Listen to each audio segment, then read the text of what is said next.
The fluorescent lights burned. Everything was white. Claire's hand moved to her stomach. Flat, empty. Her baby was gone. But this isn't just another tragic story.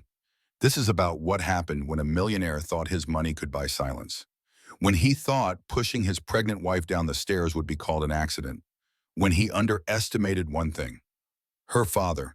William Hutchinson spent 30 years putting criminals behind bars. He knew every trick, every loophole, every way powerful men escaped justice. And when the legal system failed his daughter, when Marcus Ashford walked out of that police station smiling, Bill decided something. The rules had just changed. What happened next shocked the entire country. A systematic takedown so complete, so devastating, that a $200 million empire crumbled in weeks. 5 women broke their silence. A mother testified against her own son. And one baby who never took a breath changed everything. This is the story of Emma Rose. Of justice delayed but not denied. Of a father's revenge that saved countless lives. And of a woman who lost everything but found the strength to fight back. If you've ever wondered whether the truth can win against money and power, stay until the end, because this story proves it can. Before we begin, if stories like this matter to you, hit that like button. It helps us reach more people who need to hear this. Drop a comment with your thoughts, and subscribe so you never miss a story that might change someone's life. Because sometimes the most powerful thing we can do is listen, and share, and believe. Now, let's talk about the night everything broke. The fluorescent lights burned. Everything was white. Too white. Claire's hand moved to her stomach before her eyes fully opened. Flat, empty. The monitor beeped. Steady, rhythmic, clinical. She tried to sit up. Pain shot through her spine, her ribs, her head. Claire gasped and fell back against the pillow. The sheets were rough, hospital sheets. That antiseptic smell filled her nose. Sharp, chemical, wrong. Mrs. Ashford? A woman's voice. Soft, careful. Claire turned her head. Too fast. The room spun. A nurse stood beside the bed. Young, maybe 30. Her eyes held something Claire couldn't name. Pity, fear, both. Where's my baby? Claire's voice cracked. Dry throat. How long had she been here? The nurse's face changed. She looked away. Let me get the doctor. Where's my baby? Claire said again. Wooed her now, her hand rest against her belly. Flat. So flat. I was 8 months pregnant. Where is she? The nurse backed toward the door. Brennan will be right in. Claire tried to stand. Her legs wouldn't work. The IV line pulled tight. She looked down at her arms. Bruises, dark purple, yellow around the edges. Both wrists, her forearms. She didn't remember those. The door opened. A man in a white coat, gray hair, kind eyes behind wire-rimmed glasses. Mrs. Ashford, I'm Dr. Samuel Brennan. He pulled a chair close to the bed, sat down slowly. You've been unconscious for 18 hours. My baby. Claire couldn't say anything else. The words stuck in her throat. Dr. Brennan took a deep breath. I'm very sorry. We couldn't save her. The trauma to your abdomen, the fall. By the time the ambulance arrived, there was no heartbeat. The room tilted. Claire felt herself falling even though she was already lying down. No, that's not right. She was kicking before. She was kicking so hard. I know this is devastating. Dr. Brennan's voice was gentle, professional, but his eyes were sad. Really sad. We did everything we could. Claire's hands shook. She smoothed the blanket over and over. The fabric bunched under her palms. She flattened it. It bunched again. She kept smoothing, had to keep smoothing. If she stopped, she'd have to think. If she thought, this would be real. Mrs. Ashford, there's a detective here who needs to speak with you. Dr. Brennan glanced at the door. This wasn't just a medical emergency. We documented your injuries. This is an assault investigation. Assault? The word sounded foreign. Wrong. Your injuries are consistent with physical violence. Multiple contusions, fractured ribs, severe head trauma, internal bleeding. Brennan spoke carefully, each word chosen. We're required to report this. The door opened again. A woman in a dark blazer, badge clipped to her belt. Detective Laura Whitmore. She introduced herself, asked if Claire felt strong enough to answer questions. Claire nodded. She didn't feel strong. She didn't feel anything, just that need to keep smoothing the blanket, keep her hands moving, keep breathing. Can you tell me what happened last night? Detective Whitmore pulled out a notebook, pen poised. Last night, Claire tried to remember. Pieces, fragments, Marcus yelling, his mother's voice, the stairs. Oh God, the stairs. I fell. The words came automatically. That's what she was supposed to say, wasn't it? Down the stairs. I fell. Detective Whitmore's pen stopped moving. She looked at Claire. Really looked. Mrs. Ashford, you have defensive wounds on your arms, bruising consistent with being grabbed, pushed. Your injuries tell a different story than a fall. Voices in the hallway, raised, angry. Claire knew that voice, deep, controlled rage barely contained. Where is she? Where's my daughter? Dad. The door burst open. William Hutchinson filled the doorway. 62 years old, 6 feet tall, still strong. His face was white, eyes red. He looked at Claire and something broke in his expression. Oh, sweetheart. He crossed the room in 3 strides, gentle hands on her face. What did he do to you? Claire hadn't cried yet, not when the nurse looked away, not when Dr. Brennan said her baby was gone, but seeing her father's face. The way his hands trembled as he touched her bruised cheek, that broke something loose inside her. Daddy. She hadn't called him that since she was 12. The word tore out of her. She's gone. The baby's gone. Bill Hutchinson pulled his daughter close, careful of her injuries. Claire sobbed against his chest. He made no sound, just held her. But she felt his tears on her hair. Behind him, Eleanor Hutchinson stood in the doorway. Claire's mother, small, blonde going gray, 60 years old but looked younger until now. Now she looked ancient, broken. Our granddaughter, Eleanor whispered, our little girl. Detective Whitmore gave them a moment. Then she spoke again, quiet but firm. Mr. and Mrs. Hutchinson, I need to speak with Claire about what happened. I understand this is difficult, but we have a very limited window here. Bill straightened, his face changed. Claire knew that look. 30 years as a federal prosecutor. He'd sent some of the worst criminals in the country to prison. That was his courtroom face. Cold, focused, dangerous. Where is Marcus Ashford? Bill's voice was steady, too steady. His lawyers arrived 30 minutes after Mrs. Ashford was brought in. Detective Whitmore's jaw tightened. His mother is giving a statement, claiming this was an accident, that they were arguing and Claire fell. An accident. Bill looked at Claire's bruised wrists, the finger-shaped marks on her arms. That's what he's claiming. We've taken photos, medical reports. Dr. Brennan documented everything. Detective Whitmore met Bill's eyes. But Mrs. Ashford needs to tell us what happened, in her own words. Claire looked at her father, then her mother, then the detective. She thought about Marcus, his lawyers, his money, his mother's voice. That baby might not even be yours. She thought about the stairs, being at the top, Marcus's hand on her back. Or was it her arm? She couldn't remember. It was all fragments. Glass breaking, her trying to leave, his voice, cold, calculated. You're not going anywhere. He pushed me. The words came out small, weak. I tried to leave. He wouldn't let me. He pushed me down the stairs. Dr. Brennan stood. We documented everything. The bruises tell a story, detective. Multiple points of impact. This wasn't a simple fall.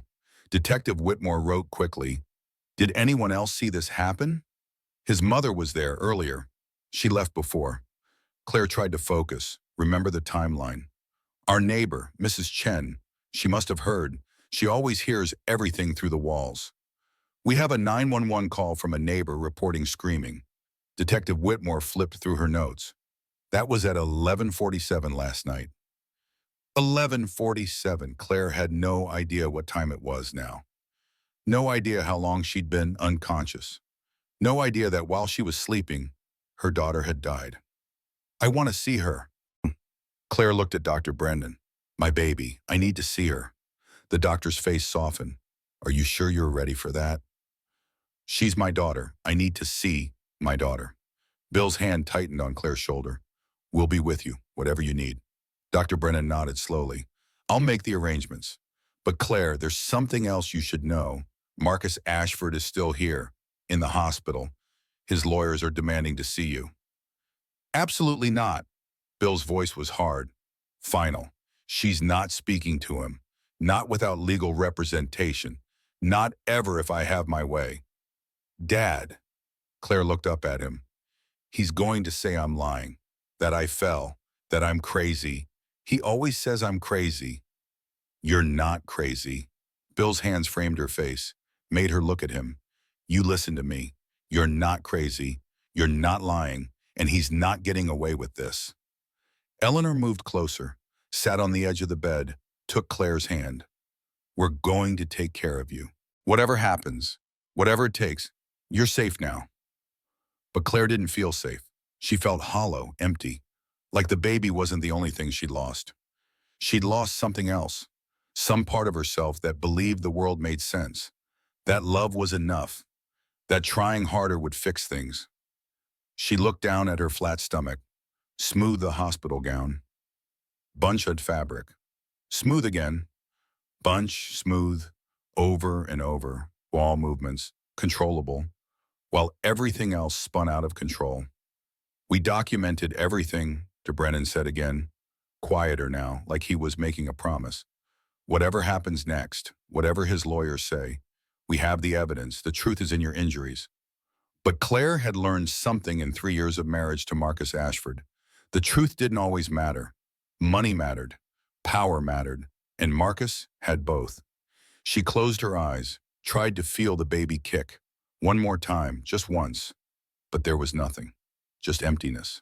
And the steady beep of the hospital monitor, and her father's hand on her shoulder, and the knowledge that her daughter was gone, and the man who killed her was somewhere in this same building, with his lawyers, and his mother, and his money, and his lies. My baby is gone. Claire said it out loud, made it real. My baby is gone and he's going to get away with it. No, Bill's voice was quiet, certain. He's not. But to understand how a 28-year-old woman ended up in that hospital bed, you need to know what happened 72 hours before, when she still had hope. Lying in that hospital bed, Claire let the memories wash over her, one by one, each one now tainted, poisoned, like looking at old photographs and seeing things you missed the first time. 72 hours before, Thursday morning, 6:30 in the morning, Claire woke to sunlight streaming through the bedroom window. Her hand went to her belly, 8 months pregnant. The baby kicked, strong, insistent. Good morning, little one, Claire whispered. Marcus was already up. She heard the shower running. She got out of bed slowly. Everything took longer now. Her back ached, her feet were swollen, but she was happy, so happy. In just 4 more weeks, she'd meet her daughter. Marcus came out of the bathroom, towel around his waist, hair wet. He smiled when he saw her. How are my girls this morning? He kissed her forehead. Gentle, sweet. This was the Marcus the world saw. Charming, successful, 36 years old and already worth $50 million. Tech industry, started his company at 28, built an empire. Everyone loved him. Magazines put him on covers. Charities begged for his donations. We're good. She's been kicking it all morning. Claire took his hand, placed it on her belly. The baby kicked again, right under his palm. Marcus laughed. She's strong, like her mother. Like her mother, Claire held on to those words. Even now in the hospital, she could hear them. The lie in them, the performance. But back then, 72 hours before, she believed it. She made breakfast, eggs, toast, orange juice. Marcus sat at the kitchen counter, scrolling through his phone. His face changed as he read. Small shifts. The muscle in his jaw tightening, his fingers gripping the phone too hard. Everything okay? Claire set his plate in front of him. Fine. He didn't look up. Just business. His phone buzzed. Again. He answered, stepped out onto the balcony. Claire watched through the glass, his free hand gesturing, angry movements, sharp. When he came back in, his smile was tight. I have to go in early today. The Singapore deal is falling apart. I thought that was almost finalized. So did I. Marcus's voice had an edge now, sharp. Apparently our investors are getting cold feet. I'm sure you'll fix it, you always do. Claire meant it as encouragement, supportive wife, but something flickered in his eyes, something cold. Yes, I always fix things. He grabbed his jacket, briefcase, kissed her cheek, but his lips were hard, perfunctory. I'll be late tonight. He was often late. Business dinners, client meetings, networking events.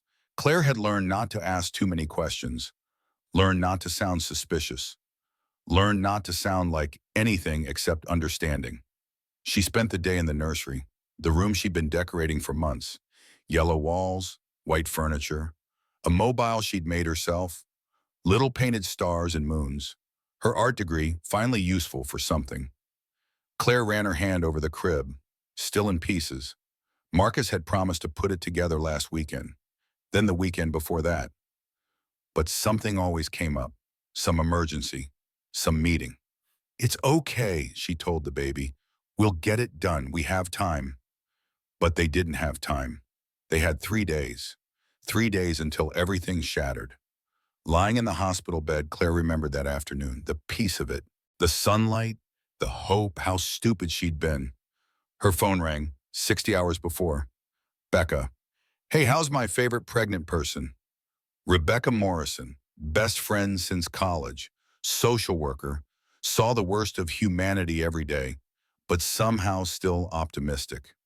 Tired, huge, ready to not be pregnant anymore. Only 4 more weeks, then you get to be tired and huge and not sleeping ever again. Claire laughed.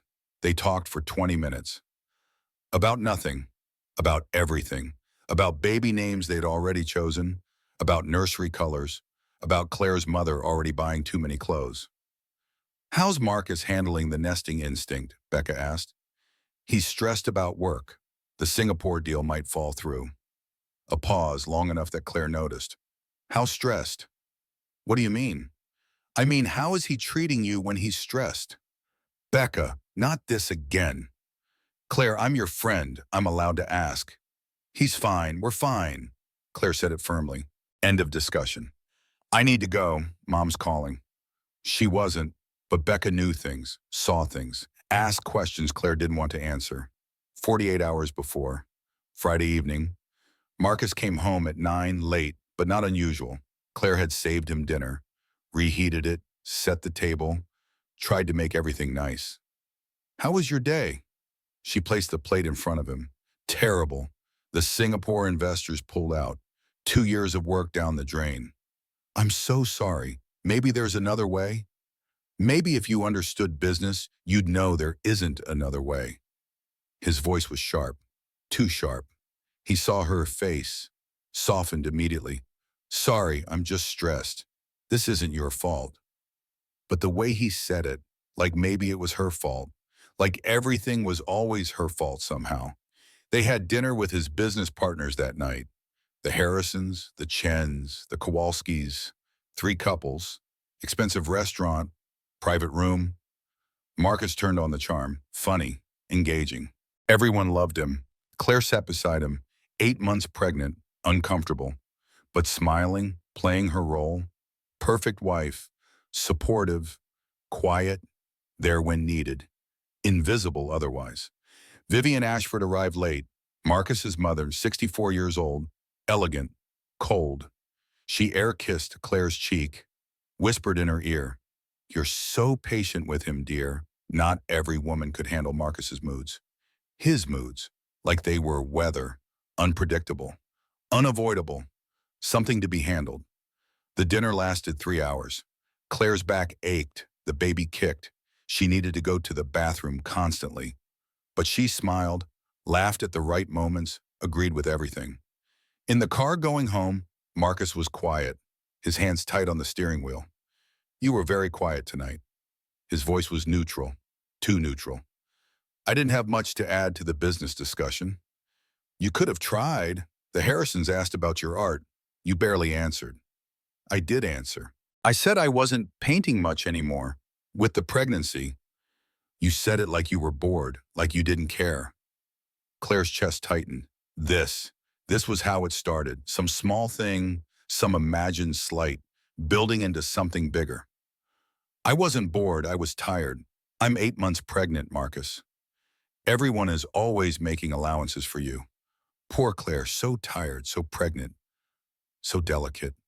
I didn't ask for allowances. You don't have to ask. You just stand there looking miserable and everyone feels sorry for you. They drove in silence. Claire's hands on her belly. The baby kicked. She wanted to go home, wanted this day to end, wanted to rewind to that Thursday morning when everything still felt okay. At home, Marcus went to his study, poured a drink, then another. Claire went to bed, pretended to sleep when he finally came in. That specific stillness, shallow breathing, praying he wouldn't notice she was awake. He stood by the bed. She felt him watching. Her heart pounded, but he just turned and left, slept in the guest room. Or didn't sleep. She heard him moving around all night, 36 hours before. Saturday morning, Claire woke to an empty house. Marcus had left early. No note, no text. She spent the day cleaning. The specific panic cleaning women do when they feel things slipping out of control. She organized the kitchen cabins, alphabetized the spices, folded and refolded the towels, scrubbed the bathroom tiles on her hands and knees. 8 months pregnant, on her hands and knees, trying to create order from chaos. Her mother called, "Sweetheart, I'm worried about you." "I'm fine, Mom." "You don't sound fine, you sound exhausted." "I'm pregnant. I'm supposed to be exhausted." "That's not what I mean." But Claire couldn't talk about what Eleanor meant, couldn't admit that the perfect marriage everyone envied was something else entirely, something darker, something that made her clean bathrooms at 8 months pregnant, something that made her pretend to be asleep, something that was building toward a moment she couldn't yet see but somehow knew was coming. "I have to go. Marcus just got home." He hadn't, but it was easier to lie than to talk. Claire sat in the nursery that afternoon, the unassembled crib, the empty dresser, the mobile hanging crooked. She thought about calling her father, asking him to come put the crib together. But that felt like admitting defeat, like admitting Marcus wasn't going to do it, wasn't going to do any of it. "I thought I could love him through it," Claire whispered in the hospital bed, present tense bleeding into past. "I thought my love was enough. Every woman who's been here knows that lie we tell ourselves." 24 hours before, Saturday night, Marcus came home. But something was different, wrong. He wasn't drunk. That was the thing she kept coming back to. He wasn't drunk. He was stone cold sober, and that made what happened next so much worse. 24 hours before the hospital, Saturday evening, Claire heard the door, Marcus's footsteps, heavy, deliberate. She was in the kitchen, making tea, chamomile, trying to calm the anxiety that had been building all day. "Claire," his voice from the living room, flat, cold. She came out, hands wrapped around the mug. Marcus stood by the window, arms crossed. His mother sat on the couch. Vivian, in the apartment, at 7 o'clock on a Saturday. She never visited unannounced. "Your mother stopped by." Claire tried to sound pleasant, normal. "She has something to tell me, about you." Marcus turned. His face was expressionless. That was worse than anger. Anger she could read. This was nothing. A mask. "I don't understand." Vivian stood, smoothed her skirt. "Marcus, darling, perhaps I should speak to you privately." "No, say it here, in front of her." Claire's hands shook. Tea sloshed over the rim. Burned her thumb. She barely felt it. "I'm just concerned," Vivian said carefully. "About the baby, about timing. Marcus mentioned you were 8 months along. But you two have only been married 2 years, and you dated for less than a year before that." "I'm 8 months pregnant. We conceived 10 months ago. We were married." Claire's voice shook. "What are you implying?" "I'm not implying anything, dear. I'm simply saying that modern technology makes it easy to verify paternity. And given how quickly you got pregnant after the wedding, some people might wonder." "Some people? You mean you wonder?" Claire looked at Marcus. "You believe this? You think I cheated?" "I don't know what to believe." Marcus's voice was steady, too steady. "My mother raises a valid concern. You were very eager to get pregnant, almost immediately after the wedding. We discussed it. We both wanted children. You wanted children. I wanted to wait, but suddenly you were pregnant. Suddenly we had no choice. Claire felt the room tilt. This couldn't be happening. Are you serious right now? You think I trapped you? That this baby isn't yours? I think there are questions that need answering. The answer is, I've never been with anyone else. Not in the 3 years we've been together. Not ever. This baby is yours. Vivian made a small sound, disapproving. There's no need to get hysterical, dear. I'm not hysterical. I'm 8 months pregnant and being accused of cheating by my husband's mother in my own home. Our home, Marcus corrected. I bought this apartment before we met. Your name isn't on anything. The words hit like a slap. Claire set the mug down. Her hands were shaking too hard. Why are you doing this? I'm simply asking questions any reasonable person would ask, given the circumstances. What circumstances? Your eagerness to get pregnant, your lack of income, your complete dependence on me financially. It's a convenient arrangement for you, isn't it? I gave up my job because you asked me to. You said you wanted me home. You said you'd take care of everything. And I have, but that doesn't mean I don't have the right to ask questions about a child that might not be mine. Claire looked at Vivian. The woman's face was smooth, satisfied. This had been planned, orchestrated, but why? You need to leave, Claire said to her mother-in-law. Both of you need to leave me alone. She turned toward the bedroom. Marcus's hand on her arm, tight, bruising. We're not done talking. Yes, we are. I'm not doing this. I'm not defending myself against lies. Lies? You're calling my mother a liar? I'm calling this whole conversation insane. Let go of me. He did, but slowly, deliberately, his face still that terrible blank mask. Vivian gathered her purse. I'll leave you two to discuss this. Marcus, call me later. She left. The door clicked shut. Claire and Marcus stood in the living room, the air between them thick, dangerous. I can't believe you'd accuse me of this, Claire said quietly. After everything, after 3 years, you really think I'd cheat? I think you're very good at playing the victim, very good at making me feel guilty, very good at manipulating situations to your advantage.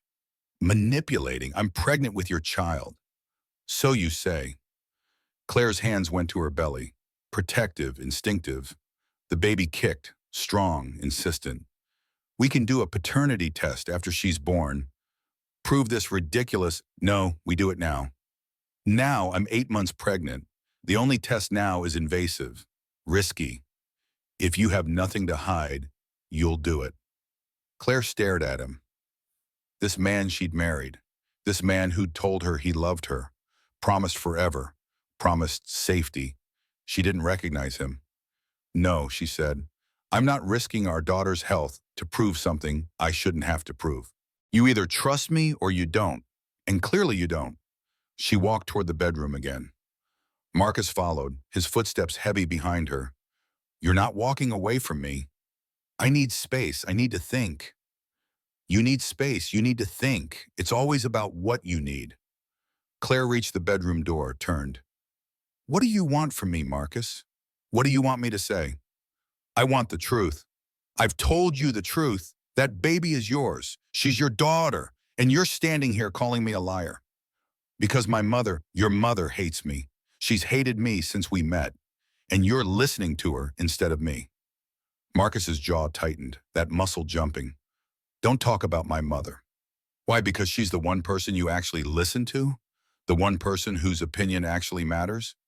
She's concerned. She's trying to protect me. From what? From your wife? From your daughter? Claire's voice broke. I thought we were building a family. We are. If that baby is mine, she is yours. God, Marcus. She has your nose already. I saw it on the ultrasound. She looks just like you. Ultrasounds can be wrong.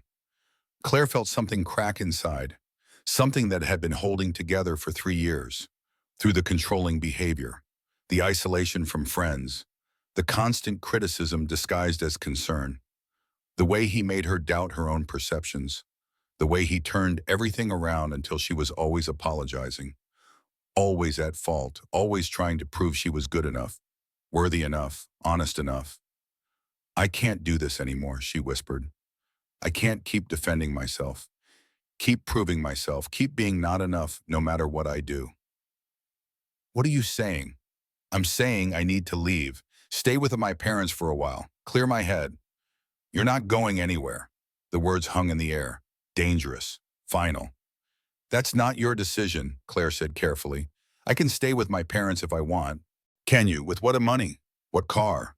What phone? Marcus's voice was still calm, steady. That made it worse.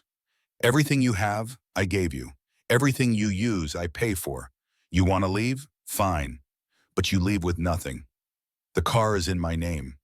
The car I bought, the insurance I pay for. Try using it without me and see what happens.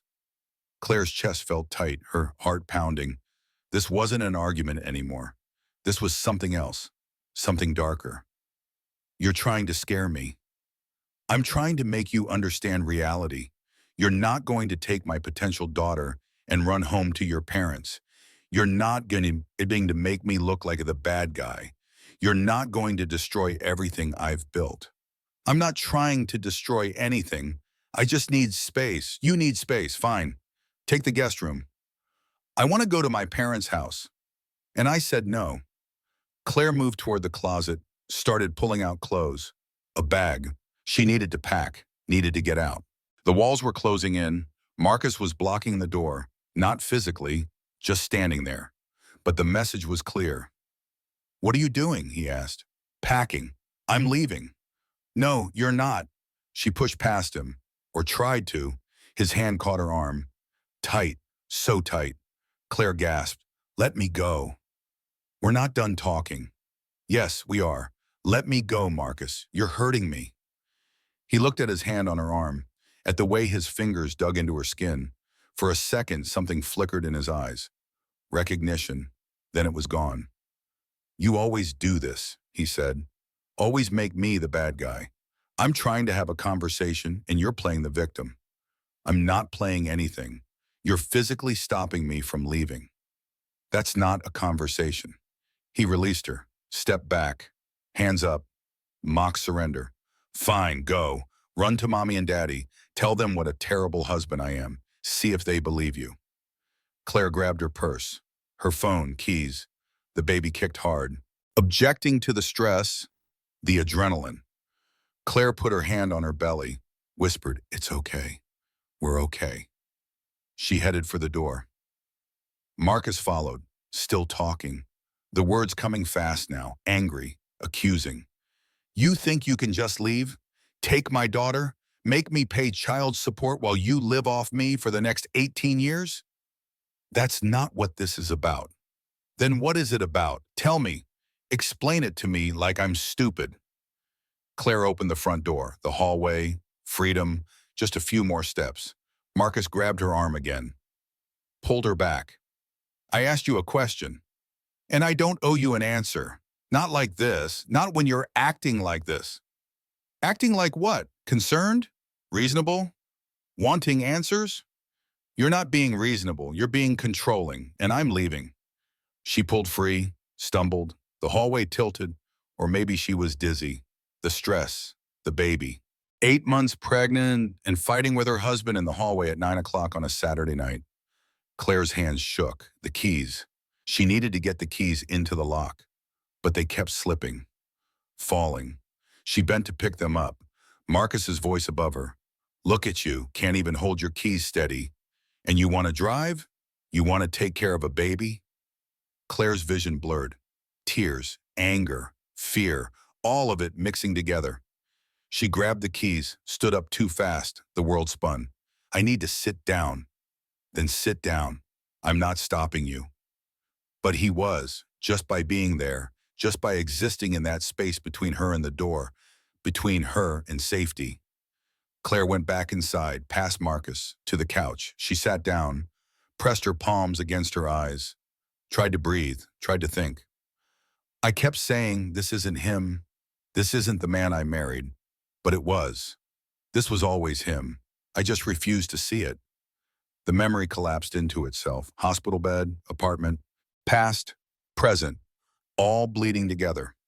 Bill Hutchinson was 70 miles away when his phone rang. Saturday night, 10:30. Eleanor's name on the screen. But her voice was wrong, shaking, crying.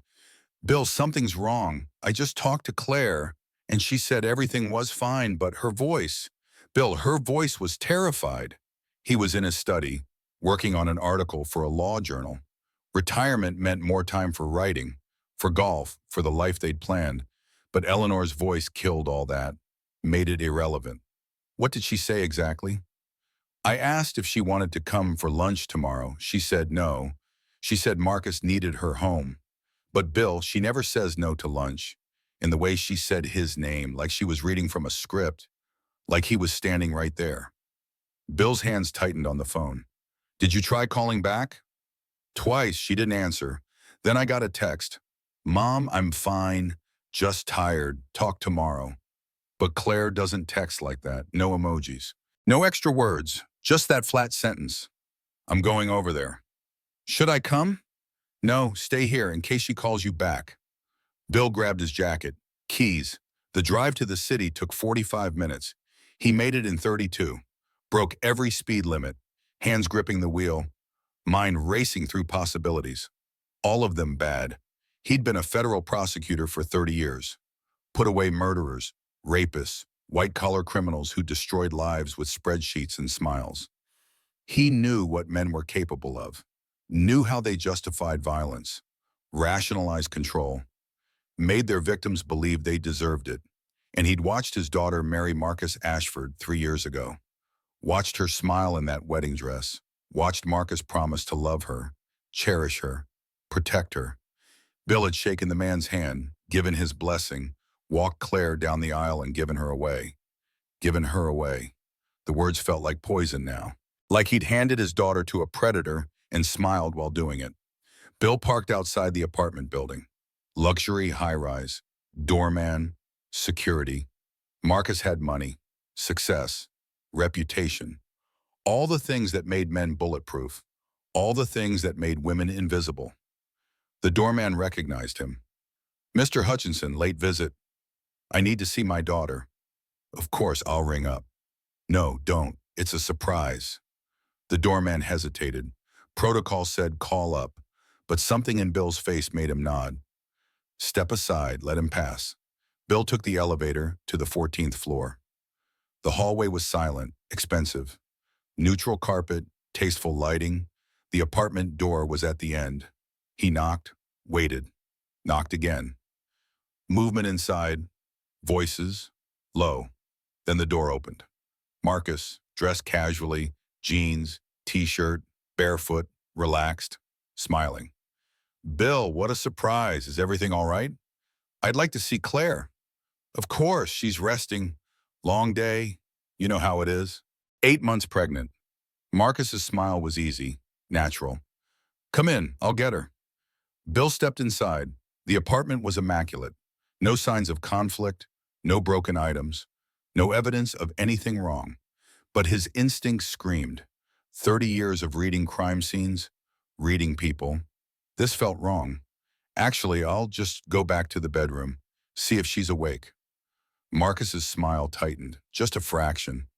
She's sleeping. I'd hate to wake her. I'm her father. I think I can check on my own daughter. Bill moved toward the hallway. Marcus stepped in front of him, casual, blocking, still smiling. Bill, I appreciate your concern, but Claire is fine. She's just emotional lately. Hormones. You know how women get. Step aside, Marcus. The smile faded. This is my home. You can't just barge into my bedroom. Your bedroom? What about Claire's bedroom? Our bedroom, and she's sleeping. I'm not going to have you wake her up because Eleanor got worried over nothing. Bill's hands clenched. He wanted to push past, wanted to use the physical advantage of 30 years of working out, staying in shape, being bigger, stronger. But that would be assault, would give Marcus ammunition, would make Bill the aggressor. Call her out here then. Let me see her. Marcus sighed, pulled out his phone, texted. They waited. The silence stretched. Dangerous. Finally, movement from the back hallway. Claire appeared, and Bill's heart stopped. She was wearing sweatpants, an oversized shirt. Her hair was messy, face pale, eyes red. She looked exhausted, scared. When she saw Bill, something broke in her expression. Relief, terror, hope, all at once. "Dad, what are you doing here?" "Your mother was worried. I wanted to check on you." "I'm fine, just tired." But her voice was flat, rehearsed. The words of someone who'd been told what to say. "Claire, sweetheart, can we talk? Privately?" Marcus's hand went to the small of Claire's back. Possessive. "Bill, I think we've established she's fine. It's late. Maybe you should head home." "I'm talking to my daughter, not you. Your daughter who is married, who lives here, who has her own life that doesn't require your interference." Bill looked at Claire. Really looked. Saw the way she held herself. Tense. Ready to run. Or fight. Saw the way her eyes kept darting to Marcus. Checking his reaction. Calibrating her responses. "Claire, do you want me to stay?" A pause. Too long. Marcus's hand on her back. Pressure. Warning. "No, Dad, I'm okay. Really. Just pregnancy exhaustion. Mom worries too much." The words were right. The tone was wrong. Bill had cross-examined thousands of witnesses, knew when people were lying, knew when they were afraid. Claire was terrified. "All right, but I want you to call your mother tomorrow. Talk to her. Let her know you're okay." "I will, promise." Bill moved to the door. Marcus followed, making sure he left. Bill turned in the doorway. Met Marcus's eyes, saw something there, cold, calculating, satisfied. "If anything happens to my daughter, I will destroy you." Marcus's smile returned. "Nothing's going to happen to your daughter. She's safe here. With me." The door closed. Bill stood in the hallway, every instinct screaming. Go back. Break down the door. Take Claire out of there. But he couldn't. Not legally. Not without her asking for help. He went back to his car, called Eleanor. "She's alive, but something's wrong. Very wrong." What did Marcus say? "All the right things. All the things abusers say." Bill started the car. "She's scared, Eleanor. I saw it in her eyes." "What do we do?" "We wait. We watch. And the second she asks for help, we move." But they didn't get the chance to wait. 6 hours later, the call came. 911. Hospital. "Your daughter. Critical condition. Lost the baby." Bill made the drive in 28 minutes, Eleanor beside him, both silent, both knowing, both too late. The hospital was white, sterile. A nurse directed them to the ICU. Claire was still unconscious. Dr. Brennan met them outside her room. "Mr. and Mrs. Hutchinson, I'm Dr. Samuel Brennan. I treated your daughter when she came in." "How is she?" Eleanor's voice was barely a whisper. "Stable, but she suffered significant trauma, fractured ribs, severe head injury, internal bleeding. And the baby, we know." Bill's voice was hard, controlled. "What happened?" Dr. Brennan glanced at the detective standing nearby, Laura Whitmore. She stepped forward. Her neighbor called 911, reported screaming, sounds of a fight. When paramedics arrived, Claire was unconscious at the bottom of the stairs. Her husband claimed she fell during an argument. Claimed. Mr. Ashford's mother was with him when police arrived. She corroborates his story, says they were arguing and Claire became upset. Tried to leave, fell down the stairs. Her son tried to help her. Bill looked at the detective, read her face. "You don't believe that." "It doesn't matter what I believe. It matters what we can prove." "What about the bruises, the injuries?" "Consistent with a fall, also consistent with being pushed. But without a witness, without Claire's statement, without clear evidence of assault, it's his word against hers. And Mr. Ashford has already retained legal counsel." "Of course he has." Bill turned to the window, looked at his daughter through the glass. Broken, alone, fighting for her life while her husband walked free. "When can we talk to her?" "She's still unconscious. Could be hours, could be a day." Bill sat down, Eleanor beside him. They waited, Bill's mind already working. 30 years of prosecuting criminals, 30 years of building cases, 30 years of knowing exactly how the system worked. And how it failed. Marcus Ashford had money, lawyers, his mother as a witness, a clean record, reputation, success. All the things that made prosecution difficult, made conviction nearly impossible. But Bill Hutchinson had 30 years of connections, favors owed, knowledge of how to build a case that couldn't be broken. And now he had something else, something that made him more dangerous than any prosecutor.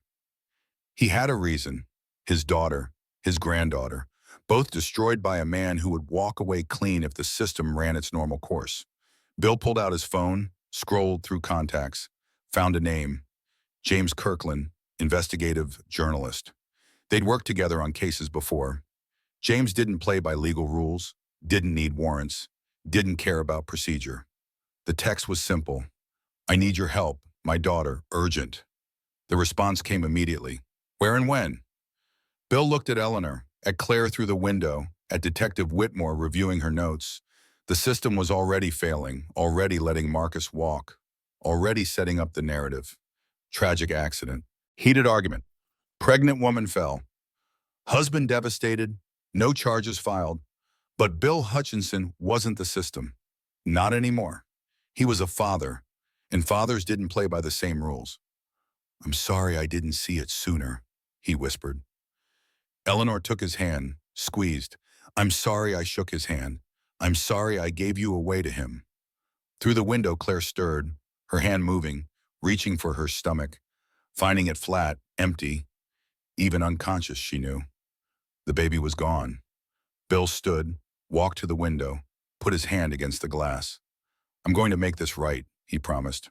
Whatever it takes, however long it takes, he's not getting away with this. Behind him, Eleanor whispered, Our granddaughter is gone. I know. What was her name? What were they going to name her? Bill closed his eyes, remembered. Claire had told him last week, happy, glowing, excited. Emma, they were going to name her Emma Rose.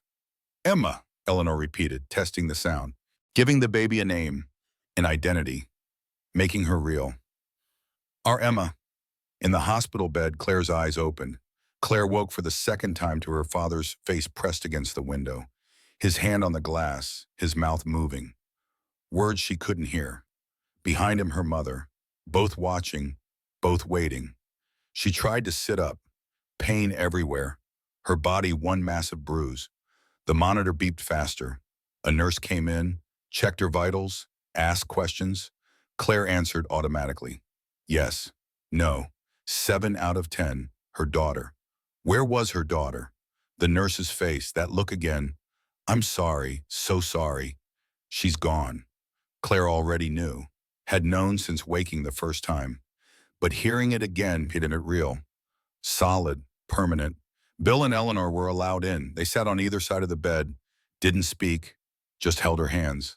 Let her cry, let her break. Let her be something other than strong or brave or okay. Tell me what happened. Bill's voice was gentle.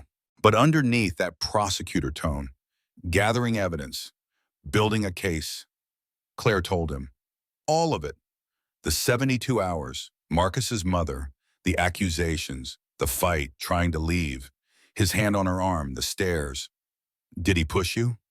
Claire closed her eyes, tried to remember the top of the stairs, Marcus behind her, his voice in her ear, her foot slipping or being pushed. She couldn't separate the two, couldn't be sure. I don't know. I remember being at the top. I remember trying to leave. I remember him saying I couldn't. Then I was falling. It's okay. Bill squeezed her hand. It's okay not to remember. But it wasn't okay, because without clear memory, without that certainty, Marcus's story became plausible. Argument. Upset pregnant woman. Tragic accident. Detective Whitmore came in, asked Claire to tell it again. Claire did, slowly, carefully, but she saw the detective's face, saw the doubt. Not doubt that it happened, doubt that it could be proven. Mr. Ashford was released on bail this morning, Detective Whitmore said quietly. His lawyers filed immediately. Judge set bail at $50,000. $50,000? Bill's voice was sharp. For killing his daughter? Technically, we can't prove he killed her. We can prove there was an argument. We can prove Mrs. Ashford fell, but proving he pushed her, that's harder. What about the bruises, the pattern of injuries? Consistent with domestic violence, also consistent with a fall. His lawyers are arguing she had a history of anxiety, that she was emotionally unstable, that she fell while trying to leave during a fight. Claire felt something cold settle in her chest. A history of anxiety. I've never had anxiety. Mr. Ashford provided records from a therapist, Dr. Karen Whitfield. You've been seeing her for 8 months. That's Marcus's therapist. He made me go, said I needed help with my mood swings, with my jealousy. Detective Whitmore wrote this down. But her face said it all. He said, she said, his word against hers, and he had documentation, professional records, evidence. There's more, the detective continued. Your therapist's notes mention concerns about your emotional stability, your unfounded accusations against your husband, your difficulty accepting his success. Those aren't my words. That's what Marcus told her I felt. She never talked to me directly about this. She just wrote down what he said in couples sessions. Did you ever correct her notes, disagree with her assessment? Claire thought back. Sessions where Dr. Whitfield would say, Marcus is concerned about your jealousy.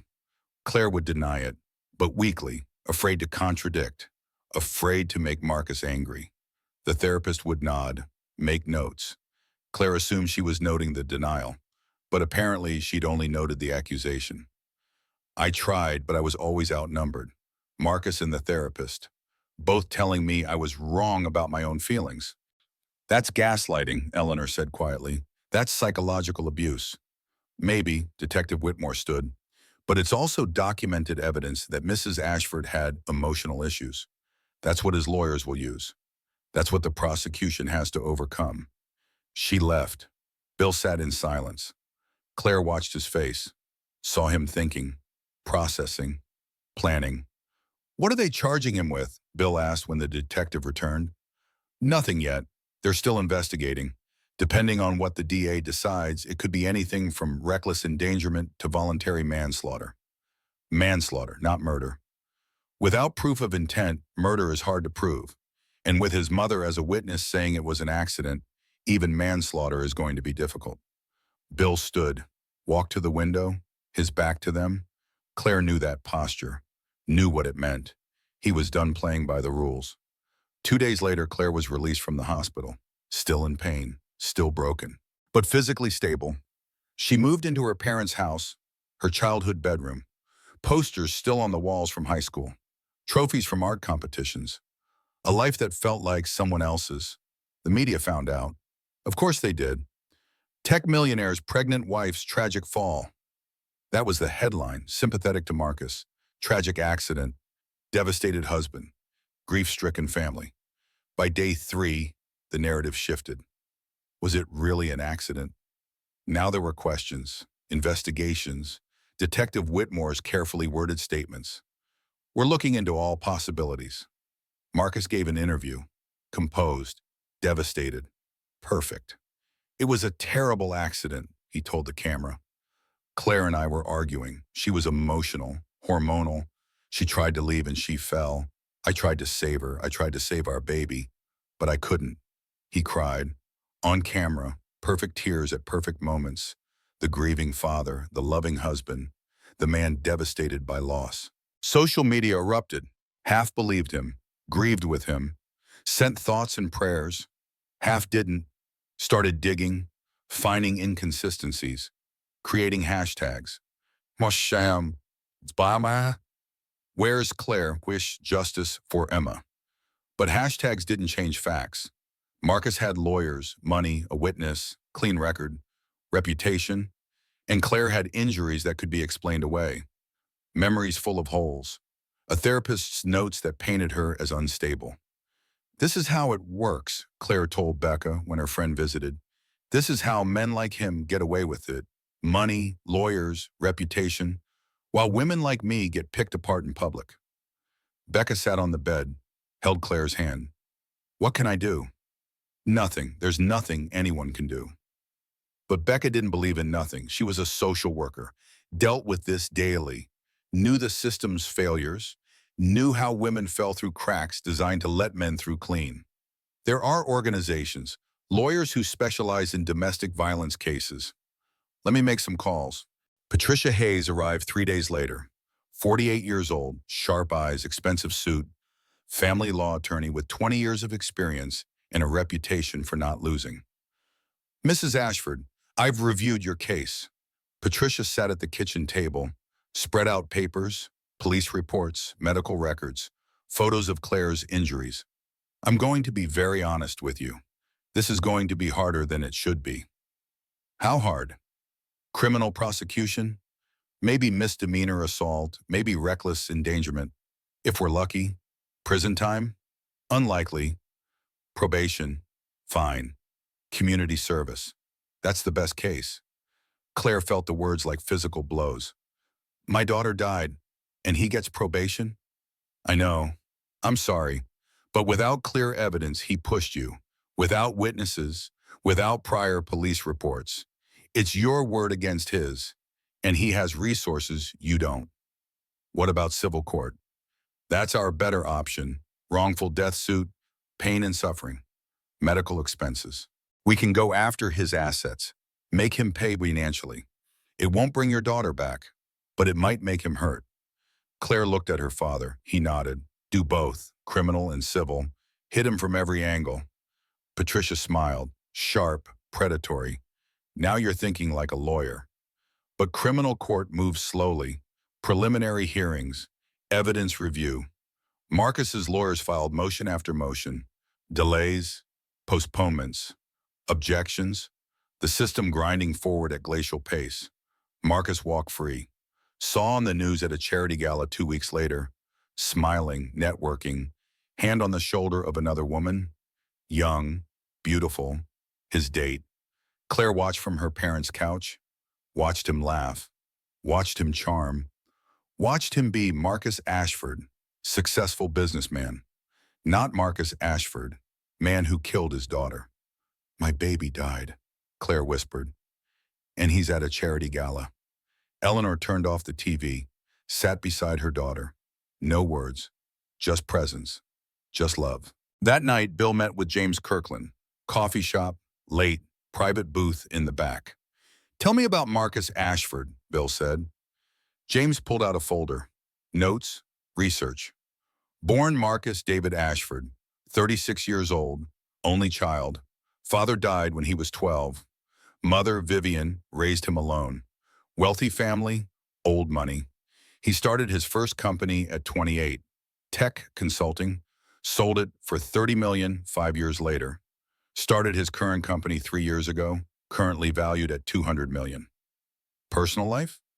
Engaged once before Claire, broke it off suddenly. The woman moved to California 6 months later, took a settlement. There were rumors. What kind of rumors? The kind that get covered up with money and NDAs. I reached out to her lawyer. He wouldn't talk, but he didn't deny anything either. Bill leaned forward. Find her, find all of them. Anyone who dated him, worked with him, knew him. I want every secret, every lie, every moment he thought he got away with something. Bill, that's not legal. I'm not asking you to break laws. I'm asking you to be a journalist. Investigate, report, tell the truth. James smiled. Now you're speaking my language. They worked through the night, building a different case, not for court, for public opinion, for the truth, because Bill Hutchinson had learned something in 30 years of prosecution. The legal system didn't always deliver justice, but the truth always found a way out. It just needed someone willing to dig deep enough, work hard enough, care enough. And for his daughter, for his granddaughter, Bill would dig until he hit bedrock, would work until he couldn't stand, would care with every breath in his body. Marcus Ashford had money, power, reputation. But Bill Hutchinson had something more valuable. He had the truth, and enough rage to make sure everyone heard it. 4 weeks after the hospital, Claire sat in her parents' living room, staring at nothing. The world moved around her, days blurred. She couldn't remember eating, couldn't remember sleeping, just sitting, staring. The TV on, but unwatched. Bill was in his study. Eleanor brought him coffee at midnight, found him surrounded by papers, photos, timelines, red string connecting events, names, dates, a conspiracy board like something from a movie. You need to sleep, Eleanor said. I will, after. After what? Bill looked at his wife. 35 years of marriage. She knew every expression, every mood. Right now, she saw something she'd never seen before. Cold determination, almost frightening in its intensity, to make him pay. Eleanor set down the coffee, looked at the board, saw Marcus's face, multiple photos, different angles, then other faces, women, business people, lawyers. What is all this? Background: James found Marcus's ex-fiancée, Catherine Morrison, lives in San Diego now. He reached out through mutual friends. She agreed to talk, off the record. What did she say? Bill pulled out a notepad, read the notes James had sent. They dated 3 years, got engaged. 6 months later, she called it off, sudden. Everyone was shocked. 2 weeks after that, she signed an NDA, got a settlement, $50,000, moved across the country. White boy.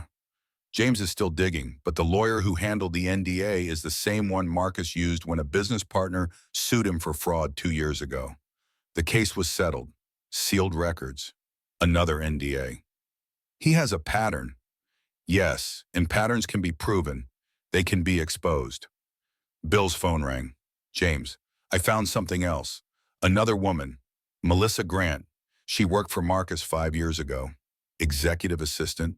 Filed an HR complaint. 3 weeks later, she was fired. Cited performance issues. She sued for wrongful termination. Case settled out of court. You'll never guess who her lawyer was. The same one. Bingo. I reached out.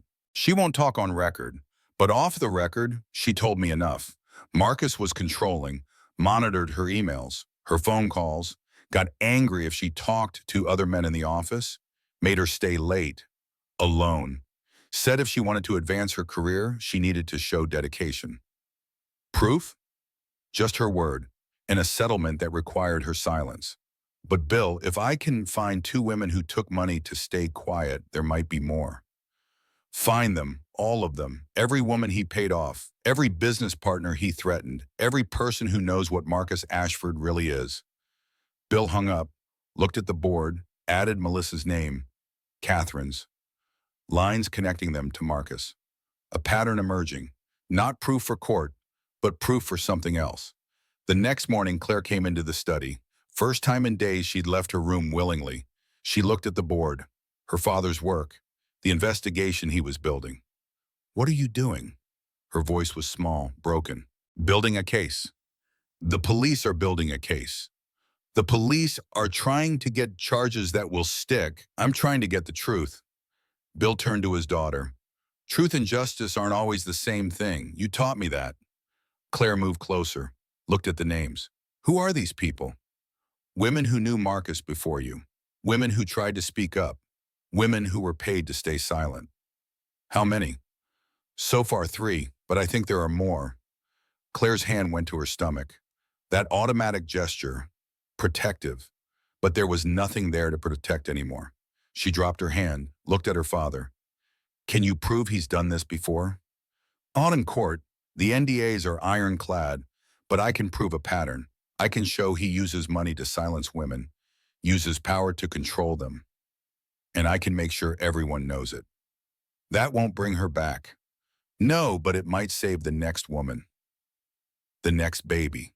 Claire sat down, stared at Marcus's photo, the man she'd loved, married, trusted with her life, with her daughter's life. She barely recognized him now. Or maybe she finally recognized him clearly. I want to help. Claire, you need to focus on healing.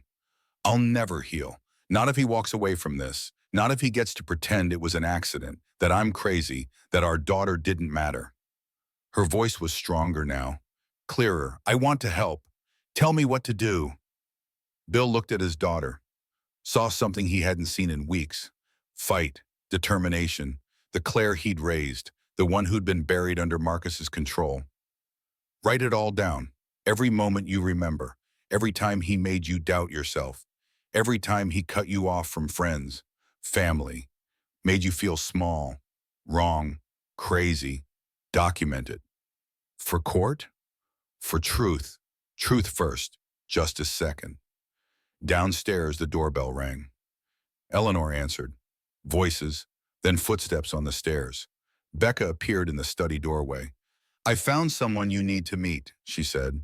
Behind her, a woman, mid-40s, professional, but her eyes were kind, understanding. She'd been where Claire was. You could see it in the way she held herself. This is Margaret Chen. She runs a support group for domestic violence survivors. I thought maybe, I don't need a support group. Claire's voice was automatic, defensive. You don't need it, Margaret said quietly. But maybe it could help, just to listen, to hear that you're not alone, that what you're feeling isn't wrong or weak or unusual, that's all. Just listening. Claire looked at her father, at Becca, at this stranger who somehow understood. Okay, I'll listen. Margaret smiled. The group meets tomorrow night, 7 o'clock, church basement on Maple Street. You don't have to talk. You don't even have to come back. Just try once. She left her card. Becca walked her out. Bill went back to his board. Claire stayed, looking at the names, the pattern, the truth that was slowly emerging from decades of silence. That night, Claire couldn't sleep. Not unusual. She hadn't really slept since the hospital. Just dozed, woke, stared at the ceiling, counted hours until dawn. At 2 in the morning, she got up, went to the bathroom, the shower. She turned it on, stood under the water fully clothed, sweatpants, t-shirt. The water ran cold. She didn't adjust it, just stood there, frozen. That specific trauma response, the body shutting down, unable to process, unable to move forward. Eleanor found her 20 minutes later, turned off the water, wrapped Claire in towels, didn't ask questions, didn't judge, just helped her daughter change, dry off, go back to bed. Some days I wondered if dying would hurt less than this, Claire whispered.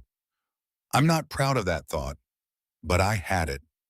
Eleanor held her daughter, rocked her like a child. I know, baby, but you're still here. You're still fighting. That matters. Does it? What if he wins? What if the truth doesn't matter? Then we make it matter. Your father, me, Becca, that lawyer Patricia, everyone who loves you. We make the truth matter. The next night, Claire went to the support group. Church basement, fluorescent lights, coffee in styrofoam cups, folding chairs in a circle, 10 women, different ages, races, backgrounds, but the same look in their eyes, survivors. Margaret led the meeting. Introductions, no last names, no details unless you wanted to share. Claire sat, listened. One woman talked about her husband's financial control, another about isolation from friends, another about the slow erosion of self-trust. Then a woman named Sarah spoke. My ex-husband was wealthy, respected. Everyone loved him. When I tried to tell them what he was really like, no one believed me. They said I was bitter, jealous, trying to ruin him. The legal system failed me. He walked away clean. No charges. Kept custody of our kids. And I was the one who looked crazy. Claire's breath caught. This, exactly this. But here's what I learned, Sarah continued. The legal system failing doesn't mean the truth is wrong. It just means the system is broken. And broken systems can be fixed or circumvented or exposed. After the meeting, Sarah approached Claire. You're Bill Hutchinson's daughter. I saw you on the news. I'm so sorry about your baby. Thank you. I want you to know something. My ex got away with it legally, but karma caught up. His new wife is smarter than I was. She documented everything, built a case. He's in jail now, not for what he did to me, but for what he did to her. Sometimes justice is delayed, but it still comes. Claire thought about this driving home. Justice delayed, but still coming. Maybe not in the timeline she wanted, maybe not in the way she expected, but coming nonetheless. At home, Bill had news.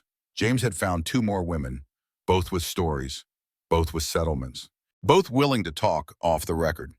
That's 5 women, Bill said. 5 women he hurt, 5 women he paid to stay quiet, 5 women who are ready to speak if someone asked the right questions. Will they testify? In court, no. NDAs prevent that. But to a journalist? For an expose? They can't stop that. Claire understood. Her father was building something bigger than a criminal case. He was building public pressure, truth in the sunlight, the kind of exposure that destroyed reputations, ended careers, made powerful men afraid. When? She asked. Soon. James is writing the article now. Once it publishes, everything changes. Marcus will fight back. Let him. Fighting means denying. Denying means lying. And every lie can be disproven. He's not prepared for this, Claire. He's prepared for legal battles, lawyers, procedures. He's not prepared for the truth to just come out all at once with names and dates and patterns he can't explain away. Claire went to her room, pulled out a notebook, started writing every moment, every word, every time Marcus made her feel small, wrong, crazy. The therapist visits, the isolation, the financial control, the slow dismantling of her sense of self. She wrote for hours, filled pages, cried, wrote more. By dawn, she had 50 pages. Her story, documented, true.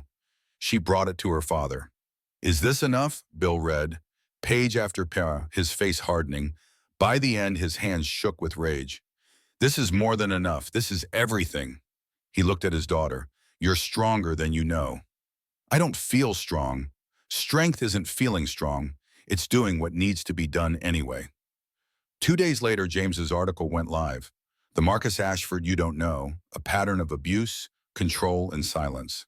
5 women, 10,000 words. Dates, details, settlements, NDAs, a pattern spanning 15 years. The internet exploded. The article dropped at 6 in the morning. By noon, it had 500,000 views. By evening, 2 million. Every news outlet picked it up. Cable news, network shows, morning talk shows. Everyone wanted to discuss Marcus Ashford, the millionaire with secrets, the pattern of control, the women who'd been silenced.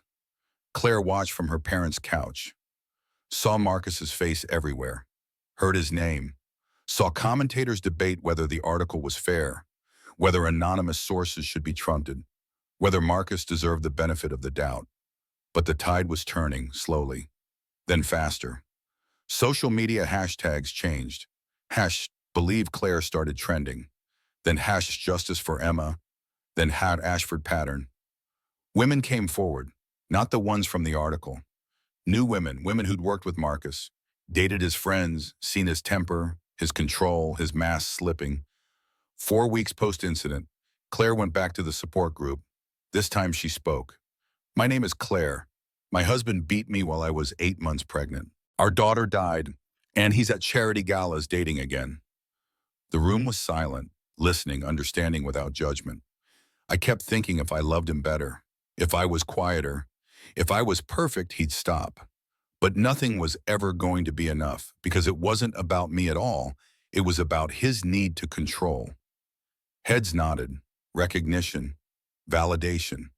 This was the truth they all knew, the truth the world was finally hearing. After the meeting, 3 women approached Claire, offered phone numbers, email addresses. If you need anything, if you need to talk, if you just need to know you're not alone. Claire took the numbers, felt something shift in connection, community, the opposite of everything Marcus had tried to create. Isolation, dependence, control. That week, Detective Whitmore called. Mrs. Ashford, we need to talk. New evidence has come to light. At the police station, the detective laid out files, photos, documents. After that article published, we started receiving tips. A lot of tips. People who worked with Marcus, knew him, saw things they didn't report at the time. What kind of things? His former business partner came forward, provided financial records, emails, evidence of fraud, intimidation, threats of violence against anyone who challenged him. The FBI is opening a federal investigation into his business practices. Claire stared at the documents. Pages of evidence, years of Marcus's crimes, not just against her, against everyone. What does this mean for my case? It means we have a pattern, multiple victims, documented behavior. It strengthens our position significantly. The DA is reconsidering charges, upgrading from reckless endangerment to voluntary manslaughter. How long? These things take time. But Claire, with this new evidence, with the public pressure, with the pattern we can now prove, He's not walking away clean. Claire left the police station, sat in her car, her hands on the steering wheel. She thought about starting the engine, driving. Where? Nowhere. Anywhere. Just moving. Her phone buzzed. Becca, did you see? See what? Check Twitter. Check news. It's everywhere. Claire opened her phone, saw headlines. Marcus Ashford under federal investigation. Former business partner alleges fraud, intimidation. Tech millionaire's empire crumbling. More women came forward, not about abuse, about business practices. Contracts signed under duress. Deals made through threats. A pattern of using power to destroy anyone who challenged him. Marcus's company stock dropped. 40% in one day. Board members resigned, investors pulled out. The empire he'd built was collapsing. Not from Claire's accusations, from the weight of his own actions. Finally exposed, finally mattering. That evening, the doorbell rang. Eleanor answered. Vivian Ashford stood on the porch. I need to speak with Claire. Eleanor's face hardened. You're not welcome here. Please, I know what you must think, but I need to talk to her. 5 minutes, that's all. Claire came to the door, saw her former mother-in-law, the woman who'd stood beside Marcus, who'd corroborated his lies, who'd called the baby not his. What do you want? Vivian's face was older, tired, broken. To apologize, to tell the truth. They sat in the living room. Bill insisted on staying, protective. Vivian didn't object. I knew he was like his father, Vivian said quietly. Marcus's father, David. He was. He was like Marcus, controlling, violent when angry. I stayed with him for 15 years, made excuse, covered bruises, told myself it wasn't that bad. Why are you telling me this? Because when I saw you in that hospital, when I saw what Marcus did to you, to my granddaughter, I saw myself 30 years ago. I saw the lies I told, the life I enabled, and I couldn't do it anymore. You gave him an alibi. I know, I'm sorry, I was scared. He's my son, I wanted to protect him. But protecting him meant letting him hurt you, letting him kill your daughter, and I can't live with that. Vivian pulled out papers, documents. This is my original statement to police, what I really saw, what really happened. Marcus pushed you, I saw it. He was angry, out of control. You tried to leave and he pushed you. Then he panicked, called me, told me what to say. Claire stared at the papers, the truth, finally. Why now? Because that article, those women, I realized Marcus has been doing this his whole life. I covered for him when he hurt his ex-fiancée, when he threatened employees, when he used our family money to settle lawsuits.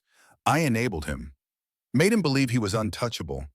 And now a baby is dead because I didn't stop him years ago. Your testimony could send him to prison. I know. He's your son. And she was my granddaughter. Vivian's voice broke. I never met her, never held her.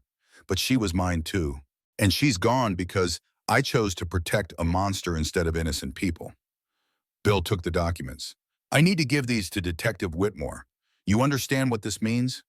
You'll have to testify in court against your son. I understand. Vivian left. Claire sat in silence. Bill read the statement, detailed, specific, damning, everything they needed.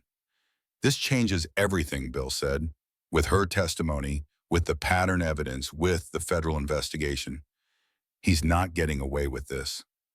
That night, Claire went to her room, opened her laptop for the first time in weeks. The cursor blinked. She thought about typing something, searching something, then did. Marcus Ashford abuse. Enter, delete, enter again. Pages of results, the article, comments, discussions, women sharing their own stories, not just about Marcus, about men like him. Patterns, warning signs, the moment they finally left. Claire read for hours, found community, found understanding, found the validation that what she'd experienced wasn't unique, wasn't her fault, wasn't something she caused or could have prevented. She went to her art supplies, hadn't touched them in months. Marcus had discouraged her painting, said it was a waste of time, that she should focus on being a wife, a mother, his. Claire pulled out a sketchbook.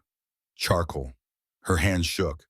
The first lines were unsteady, weak, but she kept drawing a face, her daughter's face, imagined, the baby she'd never seen, never held, but loved completely. Your apology doesn't bring back my daughter, Claire whispered to the empty room, practicing. But your testimony might save someone else's. The drawing took shape.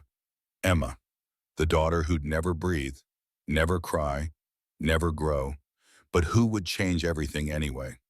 Through her death, through the truth her death forced into light, through the reckoning that was finally coming. Claire finished the drawing, signed it, dated it, then started another. And another, drawing through the night, creating, healing, reclaiming the part of herself that Marcus had tried to erase. By morning, she had 10 drawings, 10 versions of Emma, the daughter she'd imagined, hoped for, lost, each one different, each one loved. Eleanor found her at dawn, surrounded by sketches, charcoal on her hands, tears on her face, but drawing, creating, surviving. She would have been beautiful, Eleanor said softly. She was beautiful, is beautiful, will always be beautiful. Claire looked at her mother. I'm going to press charges again, for Emma, wrongful death civil suit. I want him to say her name, in court. I want everyone to know she existed, that she mattered. Good, let's make sure he never forgets her. Patricia Hayes arrived that afternoon, reviewed Vivian's statement, read Bill's investigation notes, looked at the federal evidence, smiled. Now we have a case. Now we have real ammunition. Time to take Marcus Ashford apart, piece by piece. The civil suit was filed the next day. Wrongful death, pain and suffering, loss of companionship. Every legal claim Patricia could make, asking for $50 million. Not because money mattered, but because hitting Marcus's wallet was the only way to make him feel anything. Marcus's lawyers responded immediately, denied everything, called Claire's claims unfounded, said the civil suit was a money grab from a bitter ex-wife. But the court of public opinion had already decided. Every news story, every social media post, every comment section, people believed Claire. People believed the 5 women from the article. People believed Vivian. People believed the pattern. Marcus Ashford's empire was crumbling, and everyone was watching, waiting, hoping for justice. Claire went back to the support group that week, shared her progress, the charges, the civil suit, Vivian's testimony, the drawings. After the meeting, Margaret pulled her aside.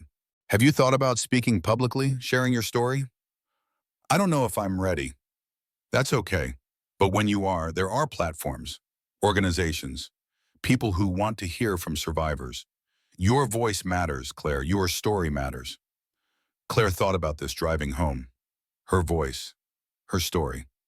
For so long, Marcus had controlled the narrative. What people knew, what they believed, what they said about her. But that was changing. The narrative was shifting. And maybe it was time for Claire to speak. Not through lawyers, not through articles, but directly, her words, her truth. She pulled out her phone, typed a message to Patricia. I want to do a press conference. Tell my side, all of it. Can we arrange that? The response came quickly. Yes, let's schedule it. Time to tell the world who Marcus Ashford really is.